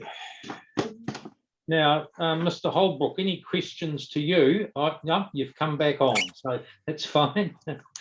Commissioner Fettu. Thank you. Just my first question to you, Mr. Holbrook, just so that I'm clear on, because at that last slide you had the Sanders are supportive of, and you referred to condition 3 and then condition 13A, and those two last points. So condition 3 that was in the officer's report, and 13A that's in Mr. Great, that's right. Just making that clear. Cool. So if I can, through you, questions for Mr. and Mrs. Sanders was just around in their submission back in August August last year, was the comment around the requiring authority hasn't undertaken the proposal without adequate and meaningful engagement with them. And I guess just listening to Mrs. Sanders just then, it sounded like there was quite a lot of correspondence, even a dedicated person that sat there. I suppose from my end, I've inquired with both Mr. Blocker and Mr. Bigwood around how they saw the adequate and meaningful engagement from their end. I guess if I can, what is Mr. and Mrs. Sanders' criteria or qualifications of when they said adequate and meaningful engagement, just so that I can what they were hoping to receive from the conversation? Yeah, that's fine. Yeah, thank you, Commissioner Petu. Yeah, it's any further discussions or been invited in to have further discussions that have been confirmed to discuss our concerns around that access to the rear development of. So we were kind of, I guess you could say we were at a stalemate, and it just never progressed any further.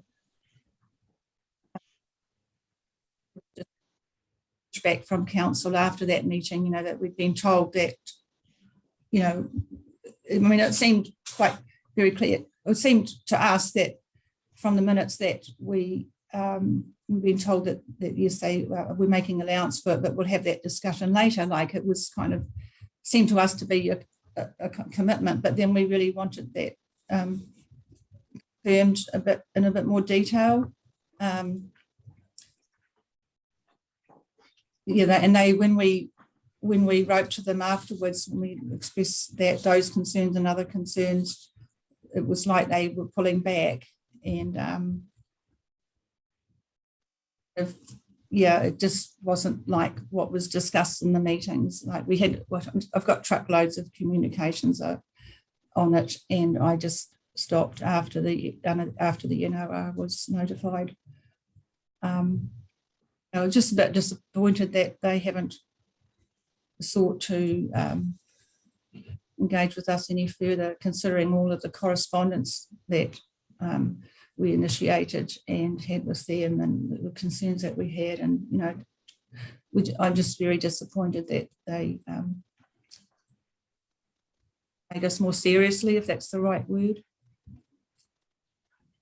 But we, as I said, now we do appreciate these conditions which are being proposed. Right. No, thank you. I hope I've covered that off. Well, you know, what the main thing was just from your perspective. So, and I guess that's what I was searching from in my question to you. So thank you for that. And I guess the second question I have was just around your expectations are before the sports park was identified as a proposal, the type of development that could occur in that adjoining boundary, the mutual boundary you have with their property.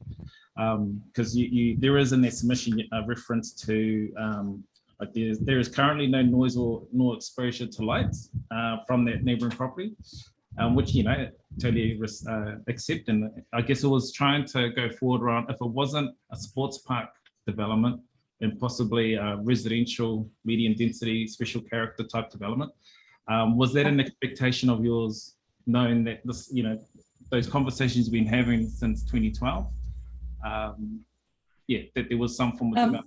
Yeah. No, well, the conversations we've been having going way back weren't to do with having a sports park there. That was to do with, when we weren't aware of that for some long time, but we did see it up when it came up on the plan, which it's the 2017 one, or but prior to that we didn't understand that there was going to be a sports park next door, and the council staff that we spoke to, all of them talked about that, you know, that eventually the front park could be like, you could have like we were actually looking at doing one subdivision. It was in that 2012, and we went in and saw Cliff Thomas and had a discussion with him, and further questions arose from that discussion. So I followed up with a letter with a number of questions, and I didn't hear anything back for a very long time. I think it was, I don't know, months at least, and I got a very long letter back from, on his behalf, Deborah Stan Barton at council, in which she's explained how that we could, if we did one subdivision, how we could do that, and that, you know, we could have the, you know, have a thing on the title to say there was a temporary right of way, and then when it came to full subdivision, we could subdivide that front part off and then have it, so that the access to the rear of the property would come through the northern boundary. So it's been, you know, correspondence like that and meetings like with Mark Roberts going back years, and, you know, where there's been talk about this. And so it's that we've had this expectation has come from those communications with council, and it's not been something that has come up because of the, you know, what it might cost to put a bridge in across the gully.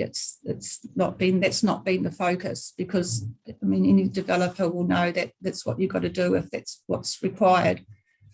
But this is what happened, and now we have these gully considerations with the ecological values that council and perhaps DOC are putting on them, and so on. And so there's been a bit of uncertainty there for us with regards to gullies as well.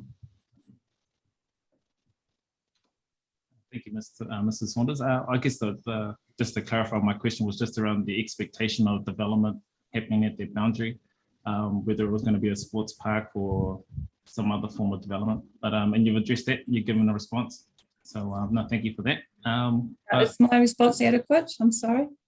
No, it's too much. It's your response. Too much information. No, it's fine. But no, thank you very much. That's all I have for you. Thank you. Yeah, thank you. Okay, thank you.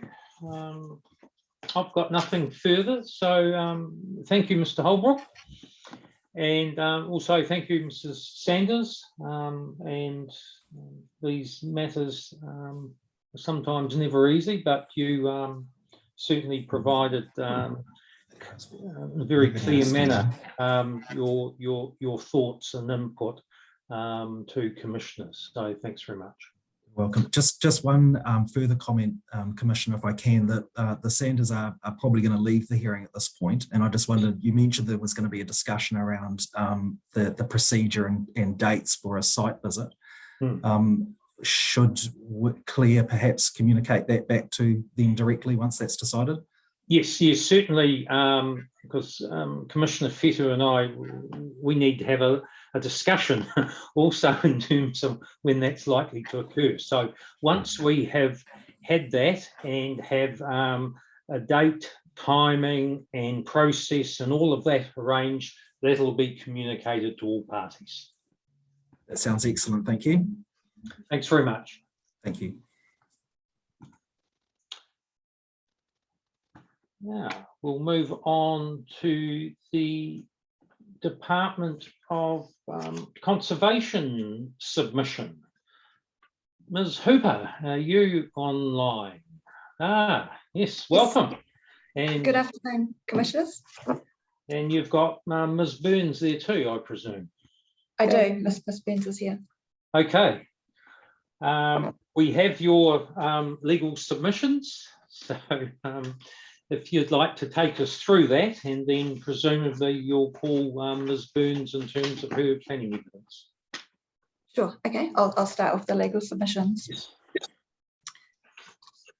So just starting off, the Director General of Conservation lodged a submission on the notice of requirement for the Peacockes Sports Park designation on 10 August 2020. Just to be clear, the Director General supports the sports park in principle and encourages open space. I just want to be clear on that point. The principal questions at the heart of the Director General's submissions are: is there sufficient information to inform the development of conditions that are certain and workable? And what are the most appropriate conditions to avoid adverse effects on the values and attributes of the habitat for the threatened nationally critical long-tailed bat? So these legal submissions will cover the following matters.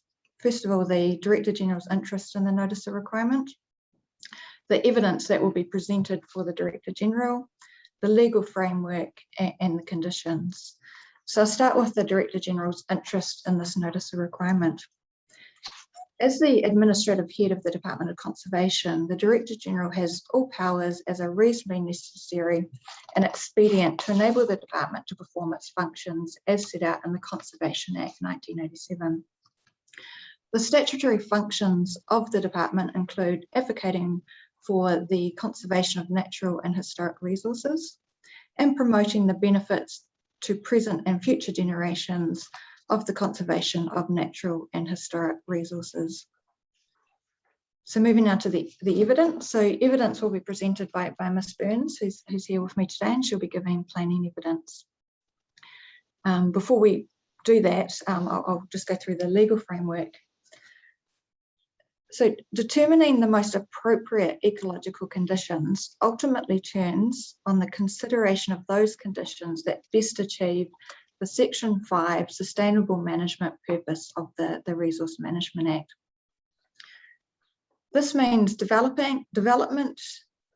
managing development and protection in a way which enables social, economic and cultural well-being while, and to clarify, at the same time, satisfying the intergenerational environmental interests as set out in subsections 5 to A to C.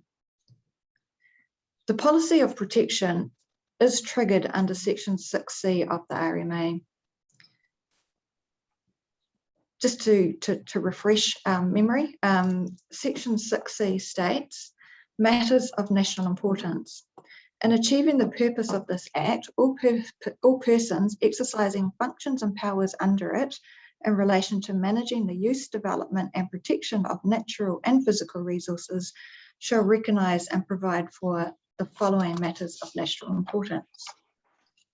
The relevant matter here is subsection C, which is the protection of areas of significant Indigenous vegetation and significant habitats of Indigenous fauna. Policy 11A, which has been discussed a bit this morning, of the Waikato Regional Policy Statement specifies that to be identified as significant, an area needs to meet one or more of the criteria in Table 11.1. Criteria 3 in Table 11.1 includes vegetation or habitat that is currently habitat for Indigenous species or associations of Indigenous species that are classed as threatened or at risk. This criteria simply refers to habitat. The Waikato Regional Policy Statement criteria does not limit the significance criteria to habitat that is essential to the reproductive success of the long-tailed bat. So I've just been following this morning some of the discussions and the legal submissions, and I think in limiting the criteria to the reproductive success of long-tailed bat, I think that misses out a step. The regional policy statement contemplates the implementation, which is 11.21 identify, 11.22 protect, and 11.23 assess significance, identify characteristics prior to modification to inform the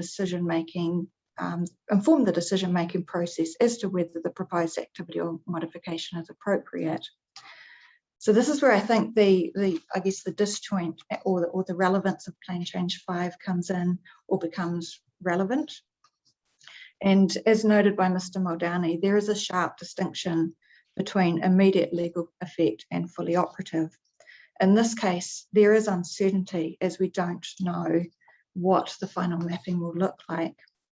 So just to pick up again where my submissions were at paragraph 4.5, the Director General's original submission noted that any use of the site by nationally critical long-tailed bats renders the site significant, including foraging and flyaway habitat, and even more so if the site is being utilised as roost habitat. And Mr. Croft has also noted that the criterion does not adequately differentiate between commonly available open space traversed by long-tailed bat and that of communal maternity roosts or high production foraging. It just has that criteria of being is it habitat. So the long-tailed bats are classed as threatened, nationally critical, and that's a key reason why the Director General's involved in this process. In Western Lee and Hamilton City Council, which was a case involving the Amberfield subdivision, the Environment Court noted that recent calculations accepted by experts at this hearing show an alarming decline in bat population, with the predicted continuing decline in current circumstances of between 6% and 9% per annum in the following years. This is alarming given that the species is threatened, nationally critical, i.e. close to extinction. Mr. Croft has provided ecological evidence confirming that the site is or the immediate adjacent sites is being used by long-tailed bats. He has also stated in supplementary evidence that he stands by his determination that the site is significant due to the presence of long-tailed bats. The Environment Court decision in Western Lee and Hamilton City Council is relevant to the notice of requirement because the issues in that case related to the development of a site that is also in the Peacockes structure plan area and the protection of the threatened nationally critical long-tailed bat. In the Western Lee case, the Environment Court established that all parties agree that whether we take an approach to protection of significant habitat under Section 6C, under the regional policy statements and plans, or under Chapter 20 of the District Plan, there is a need to avoid adverse effects on the values and attributes of the habitat of the bat priority areas. Furthermore, the parties appear to agree that we should take steps to provide for the safety of bats within that area in order that they can receive the benefits of the habitat itself. And as stated in that case by Dr. McGill, irrespective of whether you rely on Section 6C of the Act or see a more directive role for Chapter 20 of the District Plan, all roads lead to Rome. They all land in the same place. In that case, the Environment Court also noted that it was accepted by all witnesses that these bats are highly mobile and utilise different parts of the habitat for different purposes, and a combination of those purposes at various times of the night. And just picking up on some of the discussion that I've heard this morning, I noted that Mr. Croft has said today that long-tailed bats do fly across open areas, and he has also indicated whether, as they fly across the open areas, whether disturbance is a factor or whether that's significant is yet to be tested. So again, just touching on that there is uncertainty. In the present case, it has been established that the threatened nationally critical long-tailed bats are using the site and the immediately adjacent site as habitat, but there is uncertainty as to which parts of the habitat is being utilised and the purpose for which the habitat is being utilised. So I'll turn now to the conditions. And as I already noted at the beginning of these submissions, the principal questions at the heart of the Director General's submissions are, is there sufficient information to inform the development of conditions that are suitable and workable? And what are the most appropriate conditions to avoid adverse effects on the values and attributes of the habitat for the threatened nationally critical long-tailed bat? So Ms. Burns has noted, and Mr. Bigwood accepts, that the significant natural area and significant bat habitat area boundaries in the plan in Schedule 1 to the conditions are not yet settled, as the process for Plan Change 5 is still ongoing. To address this issue, Mr. Bigwood has proposed that the following, propose some changes to the definitions, and the supplementary evidence that we received this morning just had this additional wording at the end of each definition, or as defined, Plan Change 5, Peacockes Structure Plan, if operative at the date the outline of plan of works is lodged. So in this morning, Mr. Lachlan talked about there would be a legal issue if that were imposed, but in this case, this has been offered, so we've got the Auger principle. I submit that that's only part of the issue. That doesn't address the uncertainty point. So moving to paragraph 5.3, the additional wording that has been proposed by Mr. Bigwood highlights the uncertainty with the boundaries of the significant natural areas and the significant bat habitat areas. Further, it highlights the Director General's concern that there is currently insufficient information to inform the development of conditions that are certain and workable. For example, Mr. McKenzie has based his calculations for the lighting to achieve the required lighting standards on the basis of a 40-metre setback from the significant natural areas and significant bat habitat areas. But I asked the question, what if the boundaries change through the completion of the Plan Change 5 process? What will that mean for the lighting conditions? What will that mean for the management plans if there is no regular review of the management plans? So in the Director General's view, this uncertainty could be addressed through either A, putting the notice requirement on hold until there is more information and more certainty.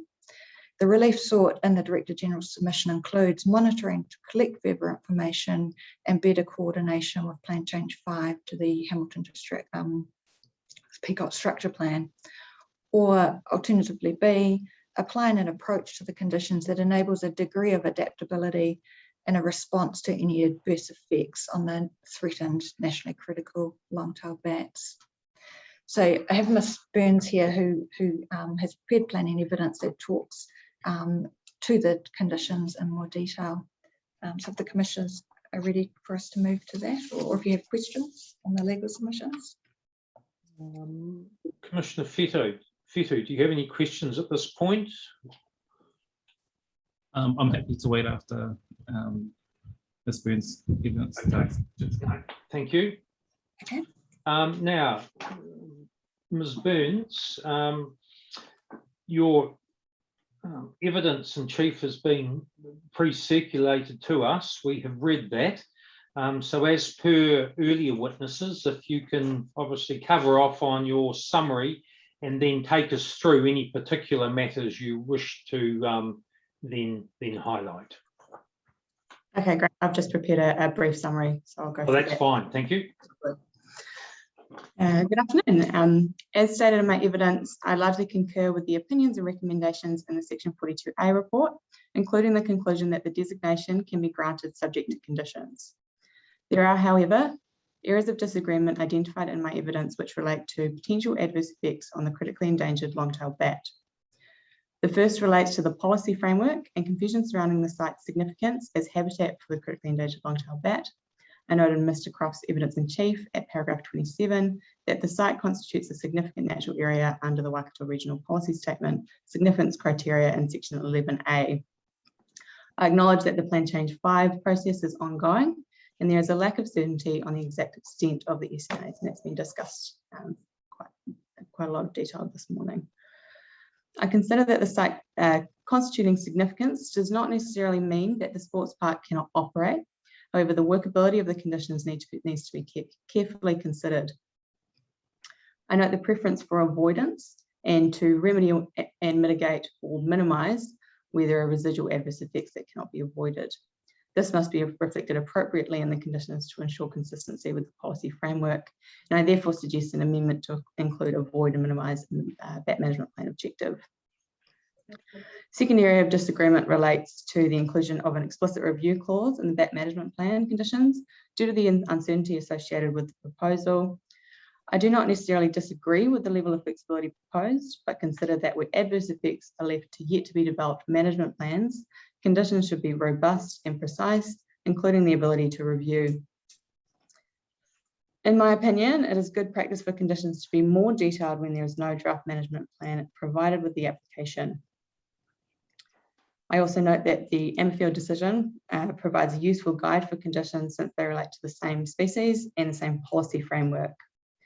The Ammerfield conditions include a review of management plans and a condition is modelled off this. I also cite concerns with the lighting standards, specifically the 3000 Kelvin expected standard. Just in conclusion, ultimately I agree with the conclusion of the Section 42A report that the notice requirement may be granted subject conditions, with further information and clarification required on the significant status of the site, and in my opinion, a review clause and changes to the lighting conditions are required. Thank you, Ms. Burns. Commissioner Fetto. Okay. Thank you, Mr. Chair. Thank you, Ms. Burns and Ms. Hooper. My question, I only have one question, and it's just for you, Ms. Hooper. It was just around your 5.4 statement in terms of addressing uncertainty. And so you offer an idea, or the relief sort around monitoring to collect further information. Do you have an idea what that could look like from your perspective? You know, in terms, would there be an end in terms of that collecting that further information to find, I guess, that happy medium, or a place where you, as DOC, the Director General representative, feel happy with? Yes, in answering that question, I need to be careful I don't veer into the ecological side of things.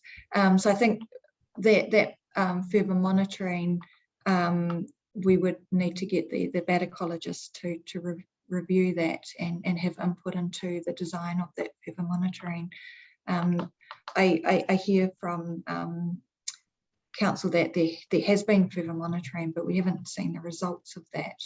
So I think that further monitoring may go some way towards that, but we would need to receive that further monitoring details. Okay, fine. No, I think that was just my main question, was just if you did have an idea of what that looked like. You know, by all means, it was nice if you could offer it, so that I knew what we were looking for in terms of that collaborative approach to it, if it needed one. Yeah, I think what could be arranged is perhaps some expert caucusing between the bat ecologists that could work out a plan for that further monitoring. Okay. Well, thank you for that guidance. Thank you, Mr. Chair. Okay, thank you. So,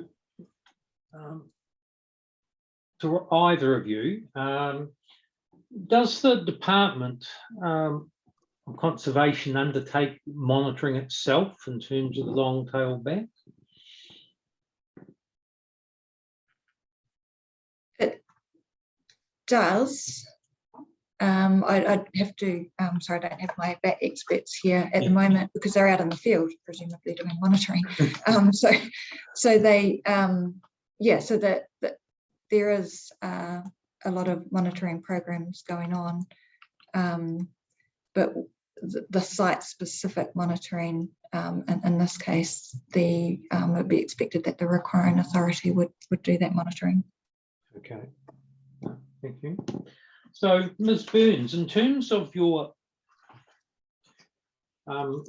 draft conditions, and you've suggested some amendments and track change, so those are clear. So, if we confirm the notice of requirement, do I take it from your proposed amendments to the draft conditions that would address the matter that Ms. Hooper has raised at 5.4b in terms of her legal submissions? Yes, that's correct. So yeah, the main area of disagreement or concern is in relation to that ability to review and adapt when there are adverse effects on those long-tailed bats. So yeah, being able to deal with that uncertainty through that would address those concerns. Okay. I don't know whether either of you can assist in this, but in terms of the previous consent for Amberfield, etc., was there something similar in terms of review and monitoring proposals that you have outlined in your paragraphs 41 to 44? Yes, there was a similar review of management plans generally. Obviously, there were a suite of them in the Amberfield consent, aside from just one bat management plan. But yes, there is certainly a review clause there, and that's what the additional condition I propose is modelled off of, is the one from Amberfield. Okay, no, thank you. So just to add to that, yes. I've circulated the interim decision, but I haven't circulated yet the final decision with the final conditions. So I'll do that this afternoon. Yeah, yep. No, I see that it was attached to your when you sent out your legal submissions. So, yeah. So thank you for that. So you'll just provide that to Claire, Ms. Hooper, for circulation. Correct. Yes, yeah, Okay. that final decision with the final wording. Okay, no, thank you.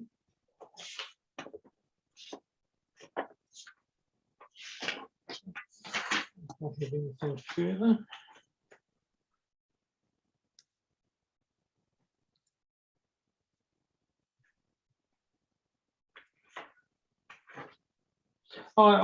Actually, I do have one more, Ms. Hooper, just in terms of your paragraph 4.5,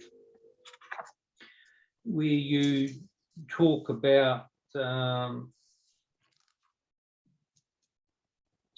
significance criteria to habitat.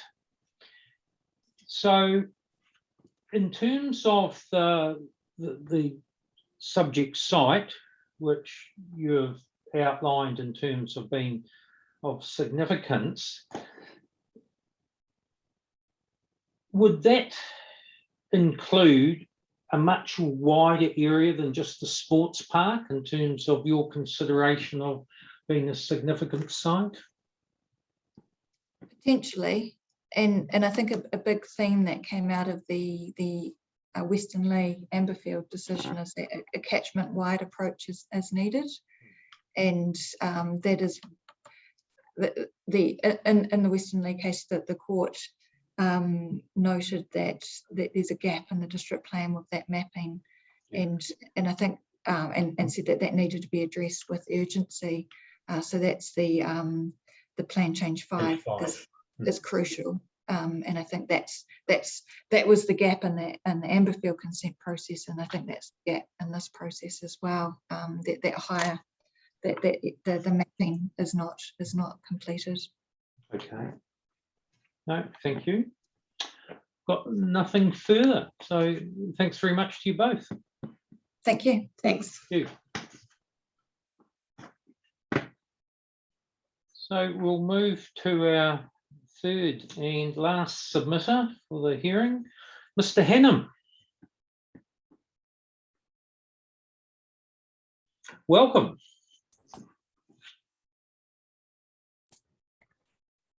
Good afternoon. You hear me all right? Can do, yes. Yep, very well. Thank you. Okay, good. My submission, as I said, was concerned primarily about the effect of the road on my property and the absence of a master plan. And as I've said, sort of 18 months progress since then, there's been a lot of issues have been either resolved or preempted by the changes taking place. As far as the road is concerned, as I've said, there's been agreement with council and myself to enable them to proceed with that in a manner which solves my problem. With some of the other things that have been going on and plan change 5, the idea of a master plan is probably has to be put aside. There's 2 major issues sort of coming out that still need to be resolved. One was the question of interrelationship between the gully area and the park, and the other one was the roading and the school interaction between that. Now, Mr. Muldowney's argument seems to be that we deal with just with the park and everything else has to fit around it when they get round to it. That may be good bureaucracy, but it's bad planning. As far as the gully is concerned, I think the Saunders have made it fairly clear what the situation is as far as their property is concerned. Council's been fairly clear that the sort of gullies will become reserved. It's not only the Saunders, there's at least one other property which abuts the reserve, the sports park, and has the gully through it. That probably has less developable land adjacent to the park. And as Saunders have said, there's probably very little, the likelihood of being able to build a bridge or road across the gully is probably very moot, particularly in view of the arguments about the bats and the need to protect that environment. But if you're going to provide access from the park, there has to be a public road for them to get access from. Now, the concept plan for the park does show access through the park, linking the 2. So whether that's a public or a private road or internal road of the thing is something that need to be argued. That brings the other issue of the school and development on Westbrook Place. As I've said, there's likely to be over 100 houses on Westbrook Place between the park and Wairui Drive, north of the park. And in the absence of any road through the park, the only access will be out through Westbrook Place, which at the current level is simply will be just a controlled intersection with not necessary lights. And the school, given the configuration of the park, the only place you put a school is where they're going to do it, at the intersection of Westbrook Place and Peacockes Road. And there seems to be a view that Peacockes Road is going to be relatively unimportant in terms of access. But if the council's relying on everybody sort of travelling up the north-south arterial into the city centre, I think that's misguided. A, there's no commitment to build the financial commitment to build the north-south alignment in the foreseeable future. And secondly, we have Ruakura, which is sort of 5 minutes away once the bridge is built. And that's going to have the university, the innovation park, the inland port, major industrial and commercial development, and there's a retail sector sort of developing there as well. So I think Peacockes Road is going to continue to be a major road. And do you really want the sort of shambles that occur outside primary schools at key periods? It's not a question of the volume of traffic, it's the manoeuvring and parking and all that goes with it.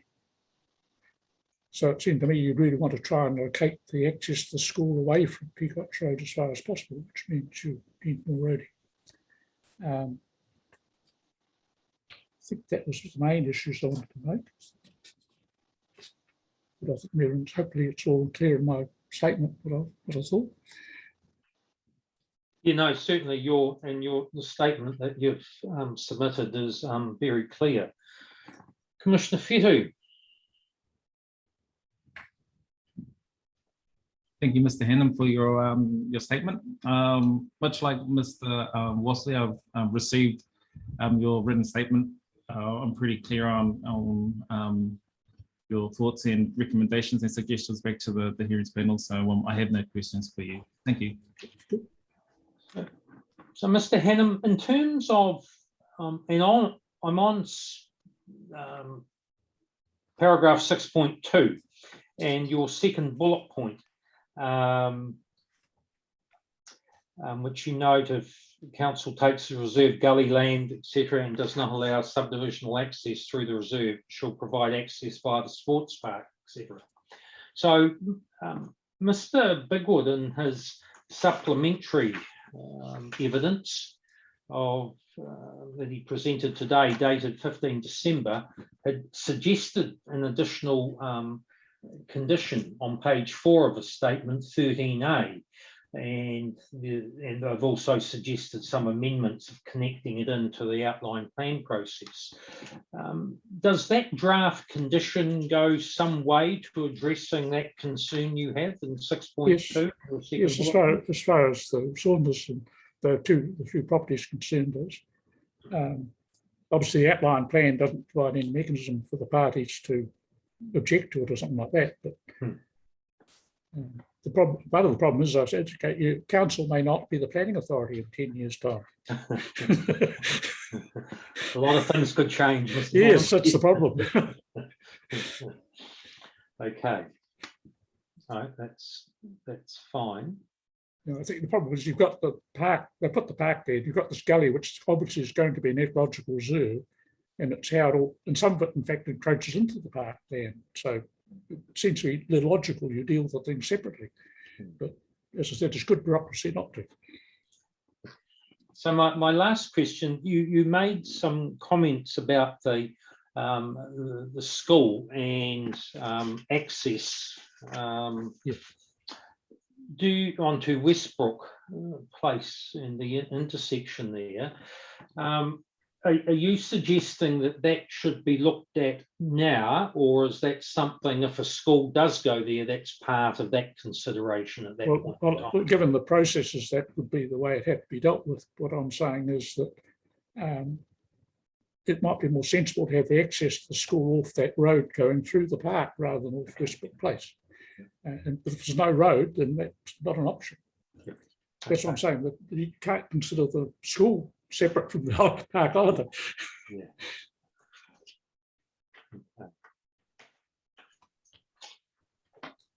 But as I said, the councils, I think it's explained the current structure plan is not councils, it's something which was put on them by the Environment Court. Yep. And their philosophy is a bit different from the way it's done. Okay. I've got nothing further, Mr. Hannam. So thanks very much, and thanks for the clarity in terms of your submission statement. Thank you.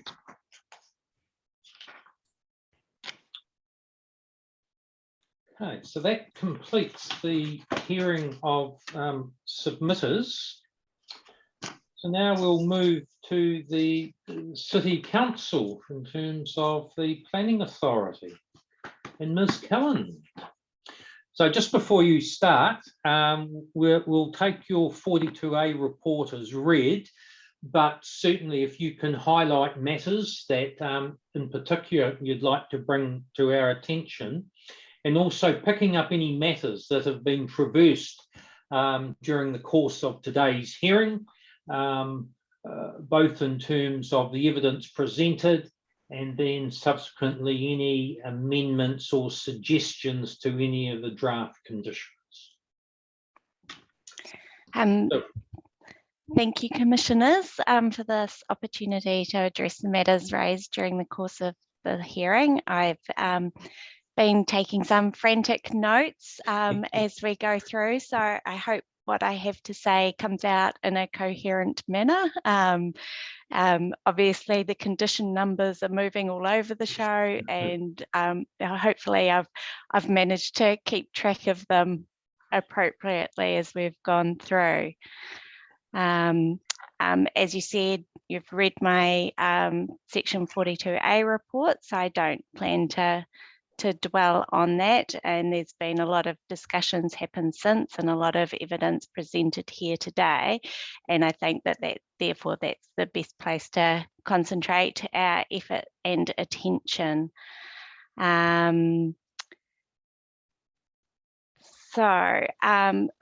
of all, I'll talk a little bit about condition 3. So that was condition 3 in my report that's then been deleted in Mr.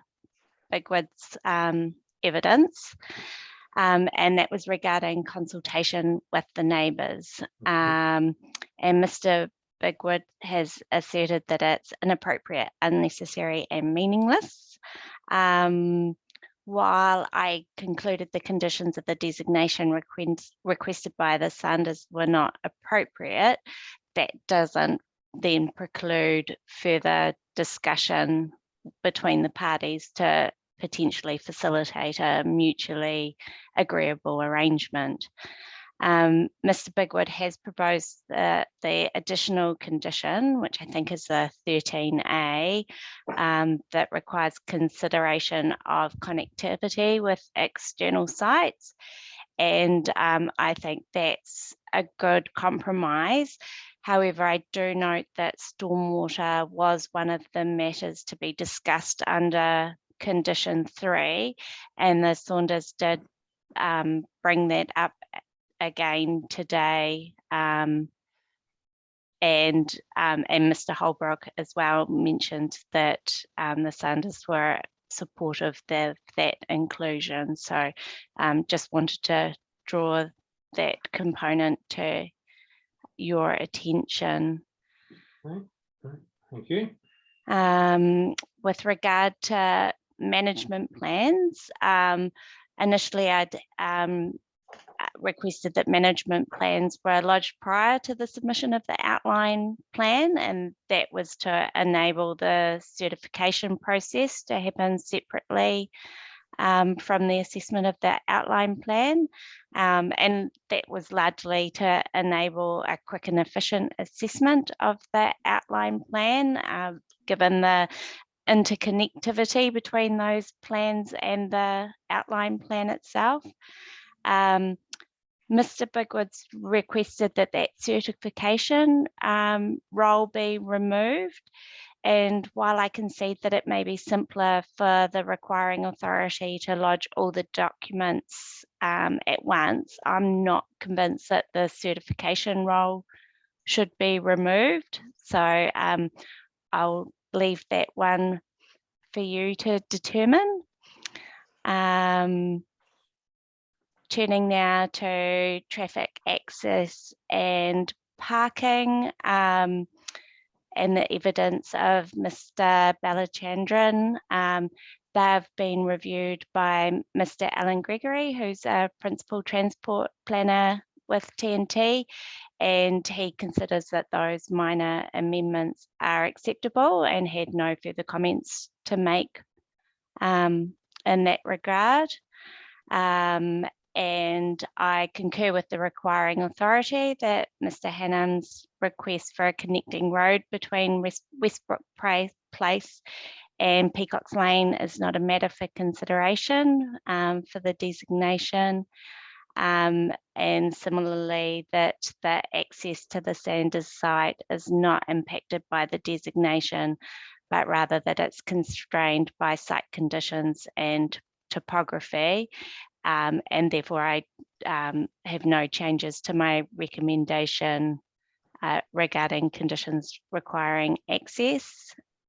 And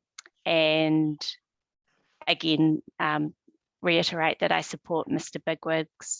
Bigwood's proposed new condition to consider connectivity with external sites. The noise condition amendments have been reviewed by Mr. McGregor, and he is online, I believe now, and would be available to answer any questions the commissioners may have in regards to those. Mr.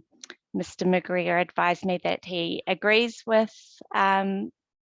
Bigwood's affidavit, particularly around the quiet organised events that may be appropriate to hold before 7 o'clock in the morning or after 11 o'clock at night, and thought that perhaps that consent condition could be amended so that it's only the outdoor sporting events that are described in the concept plan that are subject to those restrictions. And then Mr. McGregor also talked about certification and was a little bit concerned again about removing certification as a requirement in the consent condition. And while we acknowledge that a suitably qualified person is tasked with preparing plans, in Mr. McGregor's experience, that's not always the case. And so, yes, he would like to see that certification remained, or otherwise there would need to be more weight put on the suitability of the person preparing that plan.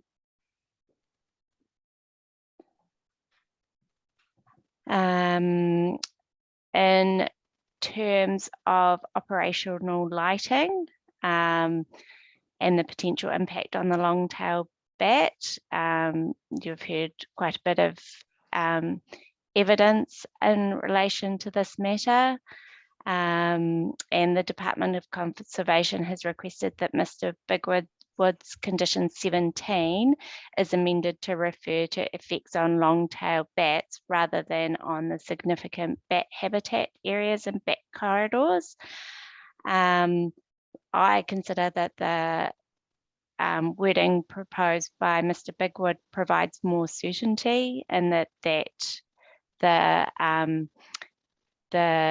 mapped areas are identified and defined, and we've heard quite a bit of discussion about bats in the open space, and therefore it may be difficult to to determine whether the lighting is impacting on bats in the general sports park area.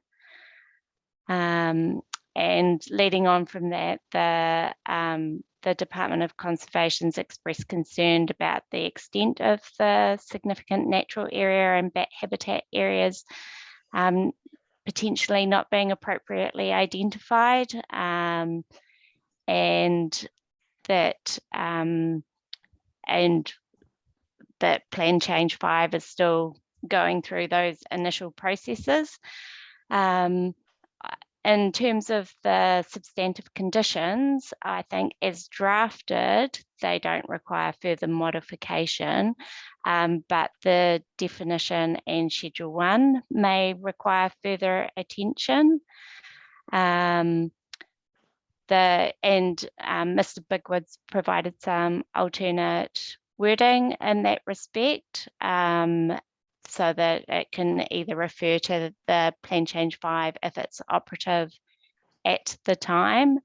And then we heard from the department about some concerns about what that may then mean for the other consent conditions further down the track. And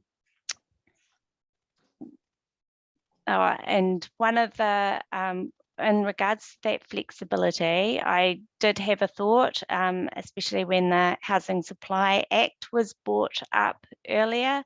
And I know that in earlier readings, they'd talked about whether how to deal with plan changes that didn't necessarily reflect that the median density requirements. I believe that the latest reading said that a variation to the plan change could be made to include those provisions if they weren't already there. And then that could potentially slow the progress of Plan Change 5. And at the moment, we haven't seen that final wording, and I don't think that comes out till next week. So there's still a little bit of uncertainty there and how that would affect the Plan Change 5 process. So I've been racking my brain a little bit to think of ways that we could perhaps modify those definitions and find a way around this issue and provide some certainty. And one of the things that I thought we could do is perhaps map those significant natural areas and bat habitat areas based on the results of the bat monitoring. And the conditions provided by Mr. Bigwood require bat monitoring to be undertaken prior to the development of the bat management plan that is then lodged with the submission of the outline plan. So that would indicate that bat monitoring will be done well in advance of an outline plan. And so therefore there'd be the opportunity to slip in some SNA or bat habitat identification. And indeed, clause E of Mr. Bigwood's condition 33 requires the location of significant bat habitat areas to be identified. And therefore, it may be appropriate to link the definitions in to that mapping. So I haven't quite had a chance to have a look at how that would then filter through all the conditions and become workable. But yeah, I thought I'd throw that out there as a potential option. And then the last matter that I thought I would comment on was the review of management plan conditions and having them as conditions on the designation. And I think that perhaps it would be appropriate to set out the management plan review process within the management plan rather than having it as separate conditions on the designation. and that it may be appropriate to include that requirement within the management plan conditions. So those are the matters that I've picked up on as we've been going through the hearing today, and I'm happy to take any questions that you may have. Okay, no, thank you. Commissioner Fettu.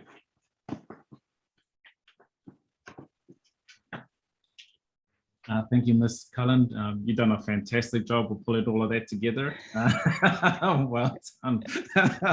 So I'll give you ups on that, props on that. Well done. I guess, and you've addressed a lot of the stuff that's, in my view anyway, that's sort of crossing over. And one of the biggest ones that had been coming through for me was around how we were going to work with the uncertainty that's been in the conversation. And I was going to ask the question around the review element.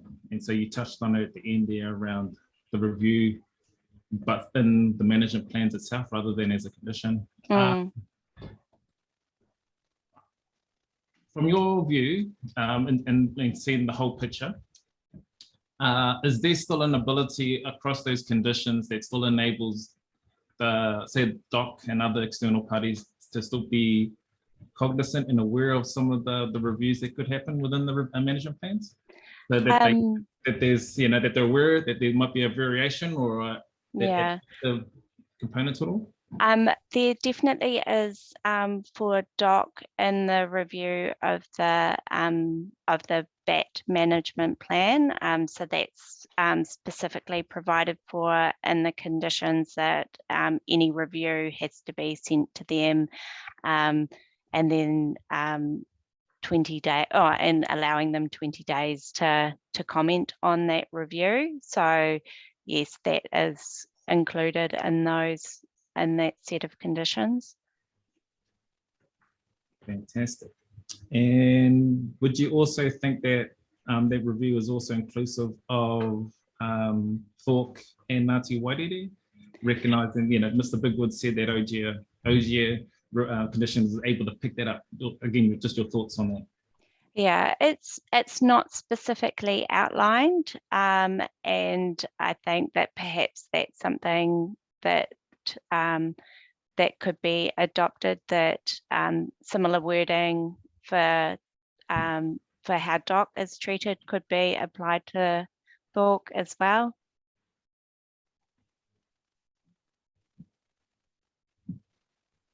Can I come back for further questions after Mr. Wastley, just so I can get So, Ms. Callan, so in terms of, and I might have missed it when you were going through, because I was looking for the Department of Conservation legal submissions, but at 5.2, and it picks up Mr. Bigwood's proposed changes to the definitions in terms of significant natural area, bat habitat and bat corridor. As I said, I may have missed it, but I just wanted to tease out your thoughts on those proposed changes, but also given the uncertainty concerns raised by the Department of Conservation. And I think that some of that uncertainty comes about in that if those bat corridors change through the Plan Change 5 process, and the outline plan's already been lodged, it is linked to the original Plan Change 5 mapping, but the compliance with the consent conditions is then tied back to those definitions, which would then tie back to the original Plan Change 5 mapping. So I think that there is actually certainty there in regard to compliance. What there's not certainty about is that that the bats or impacts on the bats and their bat habitat is appropriately mitigated. And that's if the through the Plan Change 5 process, if those corridors and areas significantly change, and we have an outline plan and design based on the current mapping and plans, then there could be an issue. And that's where I was thinking about, because and I noticed in the doc submissions and evidence that they said that there was a lack of information, and that the bat monitoring would go towards filling in that void. And so if we could then use that information gleaned through that monitoring process to create the mapping for those areas, that may go some way towards alleviating that concern. I suppose one of the matters that springs to mind, and it was being raised today in the hearing, because of that uncertainty of those, the boundaries of those natural area and the bat habitat area, etc. And if those boundaries move closer to the sport park, the potential implications then for matters like lighting, park and that type of thing, and how that type of issue could potentially be dealt with. And that's where I was thinking with the monitoring plan. If that monitoring can be implemented now, and the timing says that that monitoring has to then feed into the bat management plan, that perhaps that gives the timing required to allow the monitoring to be undertaken, the mapping to be undertaken, and then the design to follow on after that. And perhaps the requiring authority in their right of reply could comment on whether that's feasible or doable from a timing perspective. So the suggestions made by Ms. Burns and her evidence, and we are looking at her conditions 41 through to 44.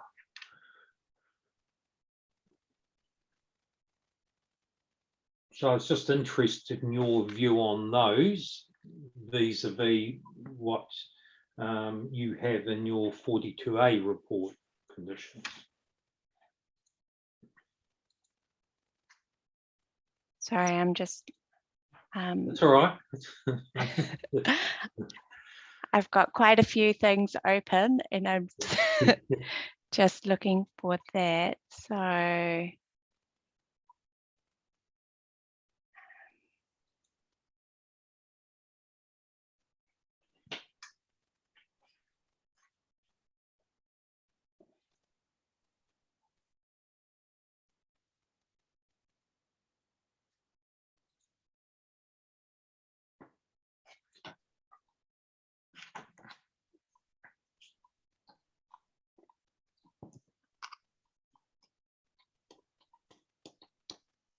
So that those are the review conditions. Yes.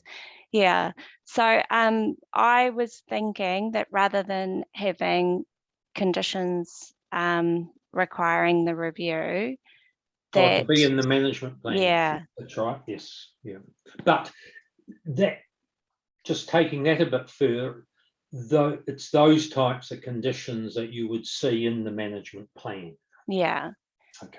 Yeah, and that's largely because quite often we put these review conditions on that say things that have to be reviewed every 2 years, and that's fine for the first couple of years. But when, you know, after a while and things are all going smoothly, the need to review kind of drops away, and then you have to go through a formal process of changing conditions. And so if we can avoid that and put them in the management plan, then I think that we should.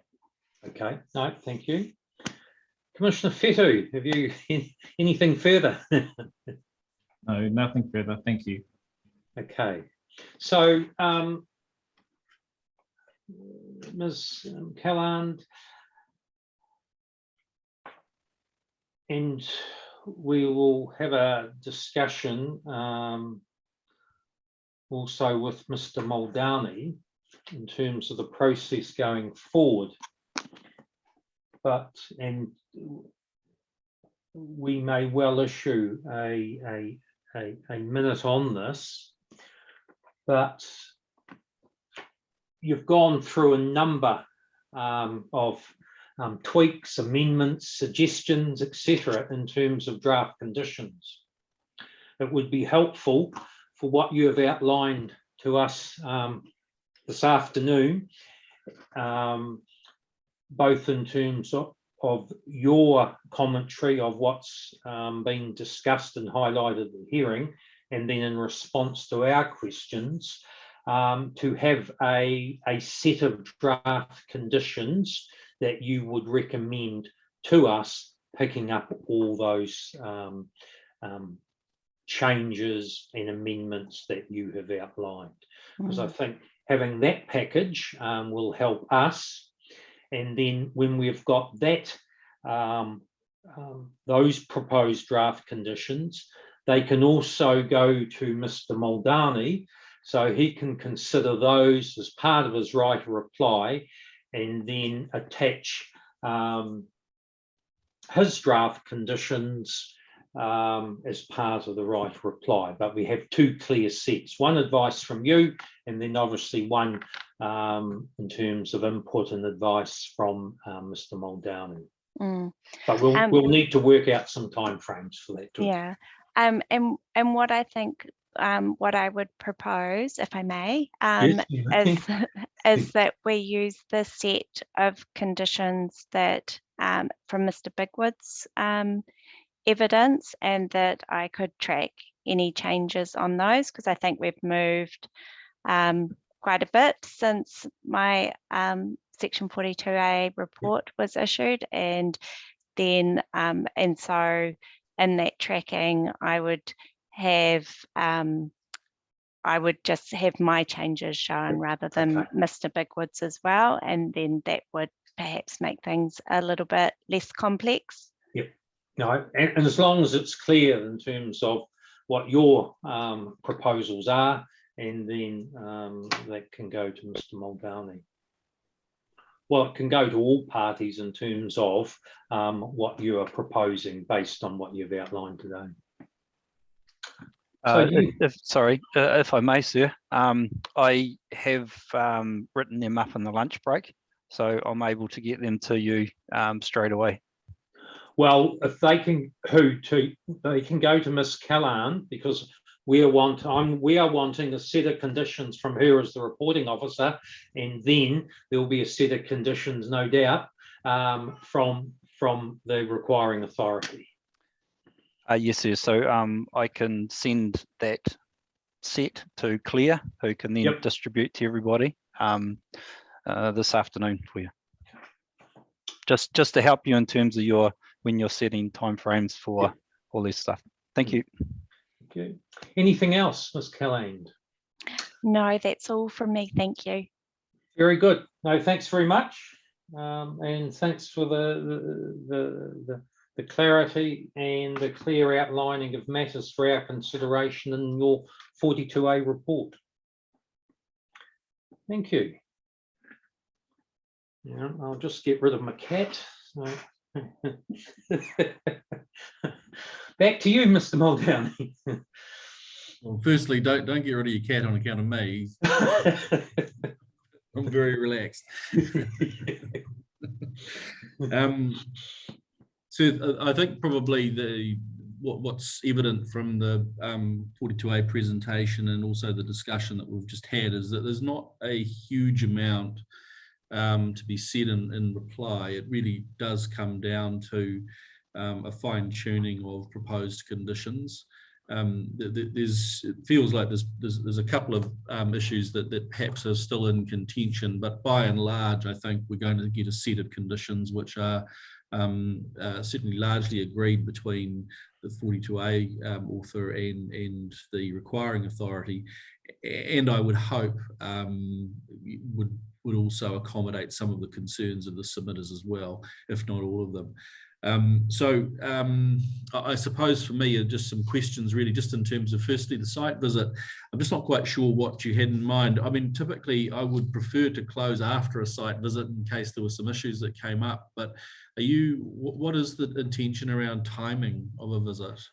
Given where we're at, the time of year and all the rest of it, seems a bit complex. Yes. And that's why I need to have a conversation with Commissioner Fitu in terms of that. And I'm not sure whether it can be accommodated this side of Christmas, Mr. Muldowney. That's the only. Yeah. So I guess the question then is are the commissioners comfortable if we were to set a timetable for the site visit and the reply, which was sort of somewhere towards the mid to back end of January, or do you want to try and see this wrapped up next week? I guess no, I think given the time of year and diaries and all of those things, Mr. Muldowney, I think that sort of latest January time frame would seem more than appropriate. Yeah, I think everyone is comfortable. I see Ms. Cullen wiping her brow. So I think that's fine. It just sounds a bit dramatic when we start talking about timetables which are going out into late January. But I think that's realistically where we're at. Everyone needs a holiday, given the subject matter. There isn't a real urgency in terms of making sure we get the hearing closed and wrapped up immediately. So if the commissioners are comfortable, I think the requiring authority is also comfortable. Okay. We set a timetable that takes us into January. So what we can do, and I'm looking at Commissioner Fitu too, we will have a conversation in terms of dates and availability for site visit in January. We'll provide those to Claire, and then that would provide a basis then for some feedback back to us in terms of suggested time frame, including the right of reply, and we can then confirm that, but we could confirm the time frame prior to Christmas, Mr. Muldowney. So everyone's got that. That would be helpful if we can understand where we're placed. Yes. I think probably from our perspective, if we steer clear of any reporting date up until probably the last week in January, would be grateful. Yes, I did have that in mind. Yes. Okay, Commissioner Fitu, did you have any comment in terms of what we've just been discussing? I guess my only comment is, I like it that it's on the other side of Christmas, so I appreciate the conversation that we landed there. And by all means, I'm happy with the approach going forward. So yeah. Well, you and I will have a subsequent conversation in terms of just sorting out our mutual dates, and we can get those to Claire, and then that can start the development of that time frame that we can subsequently confirm. Right. That's very good, sir. So yeah, I don't think there's anything else to cover off procedurally. So we're very happy with that. If I can just say thank you on behalf of the requiring authority for the attention of the commissioners, and also for all of the participants, including the submitters who've taken time out of their day to participate. So thank you all very much. No, thank you. And I'd just like to, and on that similar theme, I'd just like to acknowledge everyone who's presented today, both in terms of requiring authority submitters, and it is challenging for those who have never appeared and been involved in a hearing, and then also the councillors, the reporting officer, Ms. Cullen. So really appreciate all of that input. My apologies for my technical difficulties earlier on. So I've been hunched over my laptop as opposed to my large screen. So not to worry. So thanks very much, everyone. And obviously Claire will be in touch with all parties as we develop the time frame and reporting back and reply to us and the site visit. Thank you all. Thanks very much, Claire, and your team. Have a good Christmas, everyone. You too. Thank you. Okay. Thanks, everyone.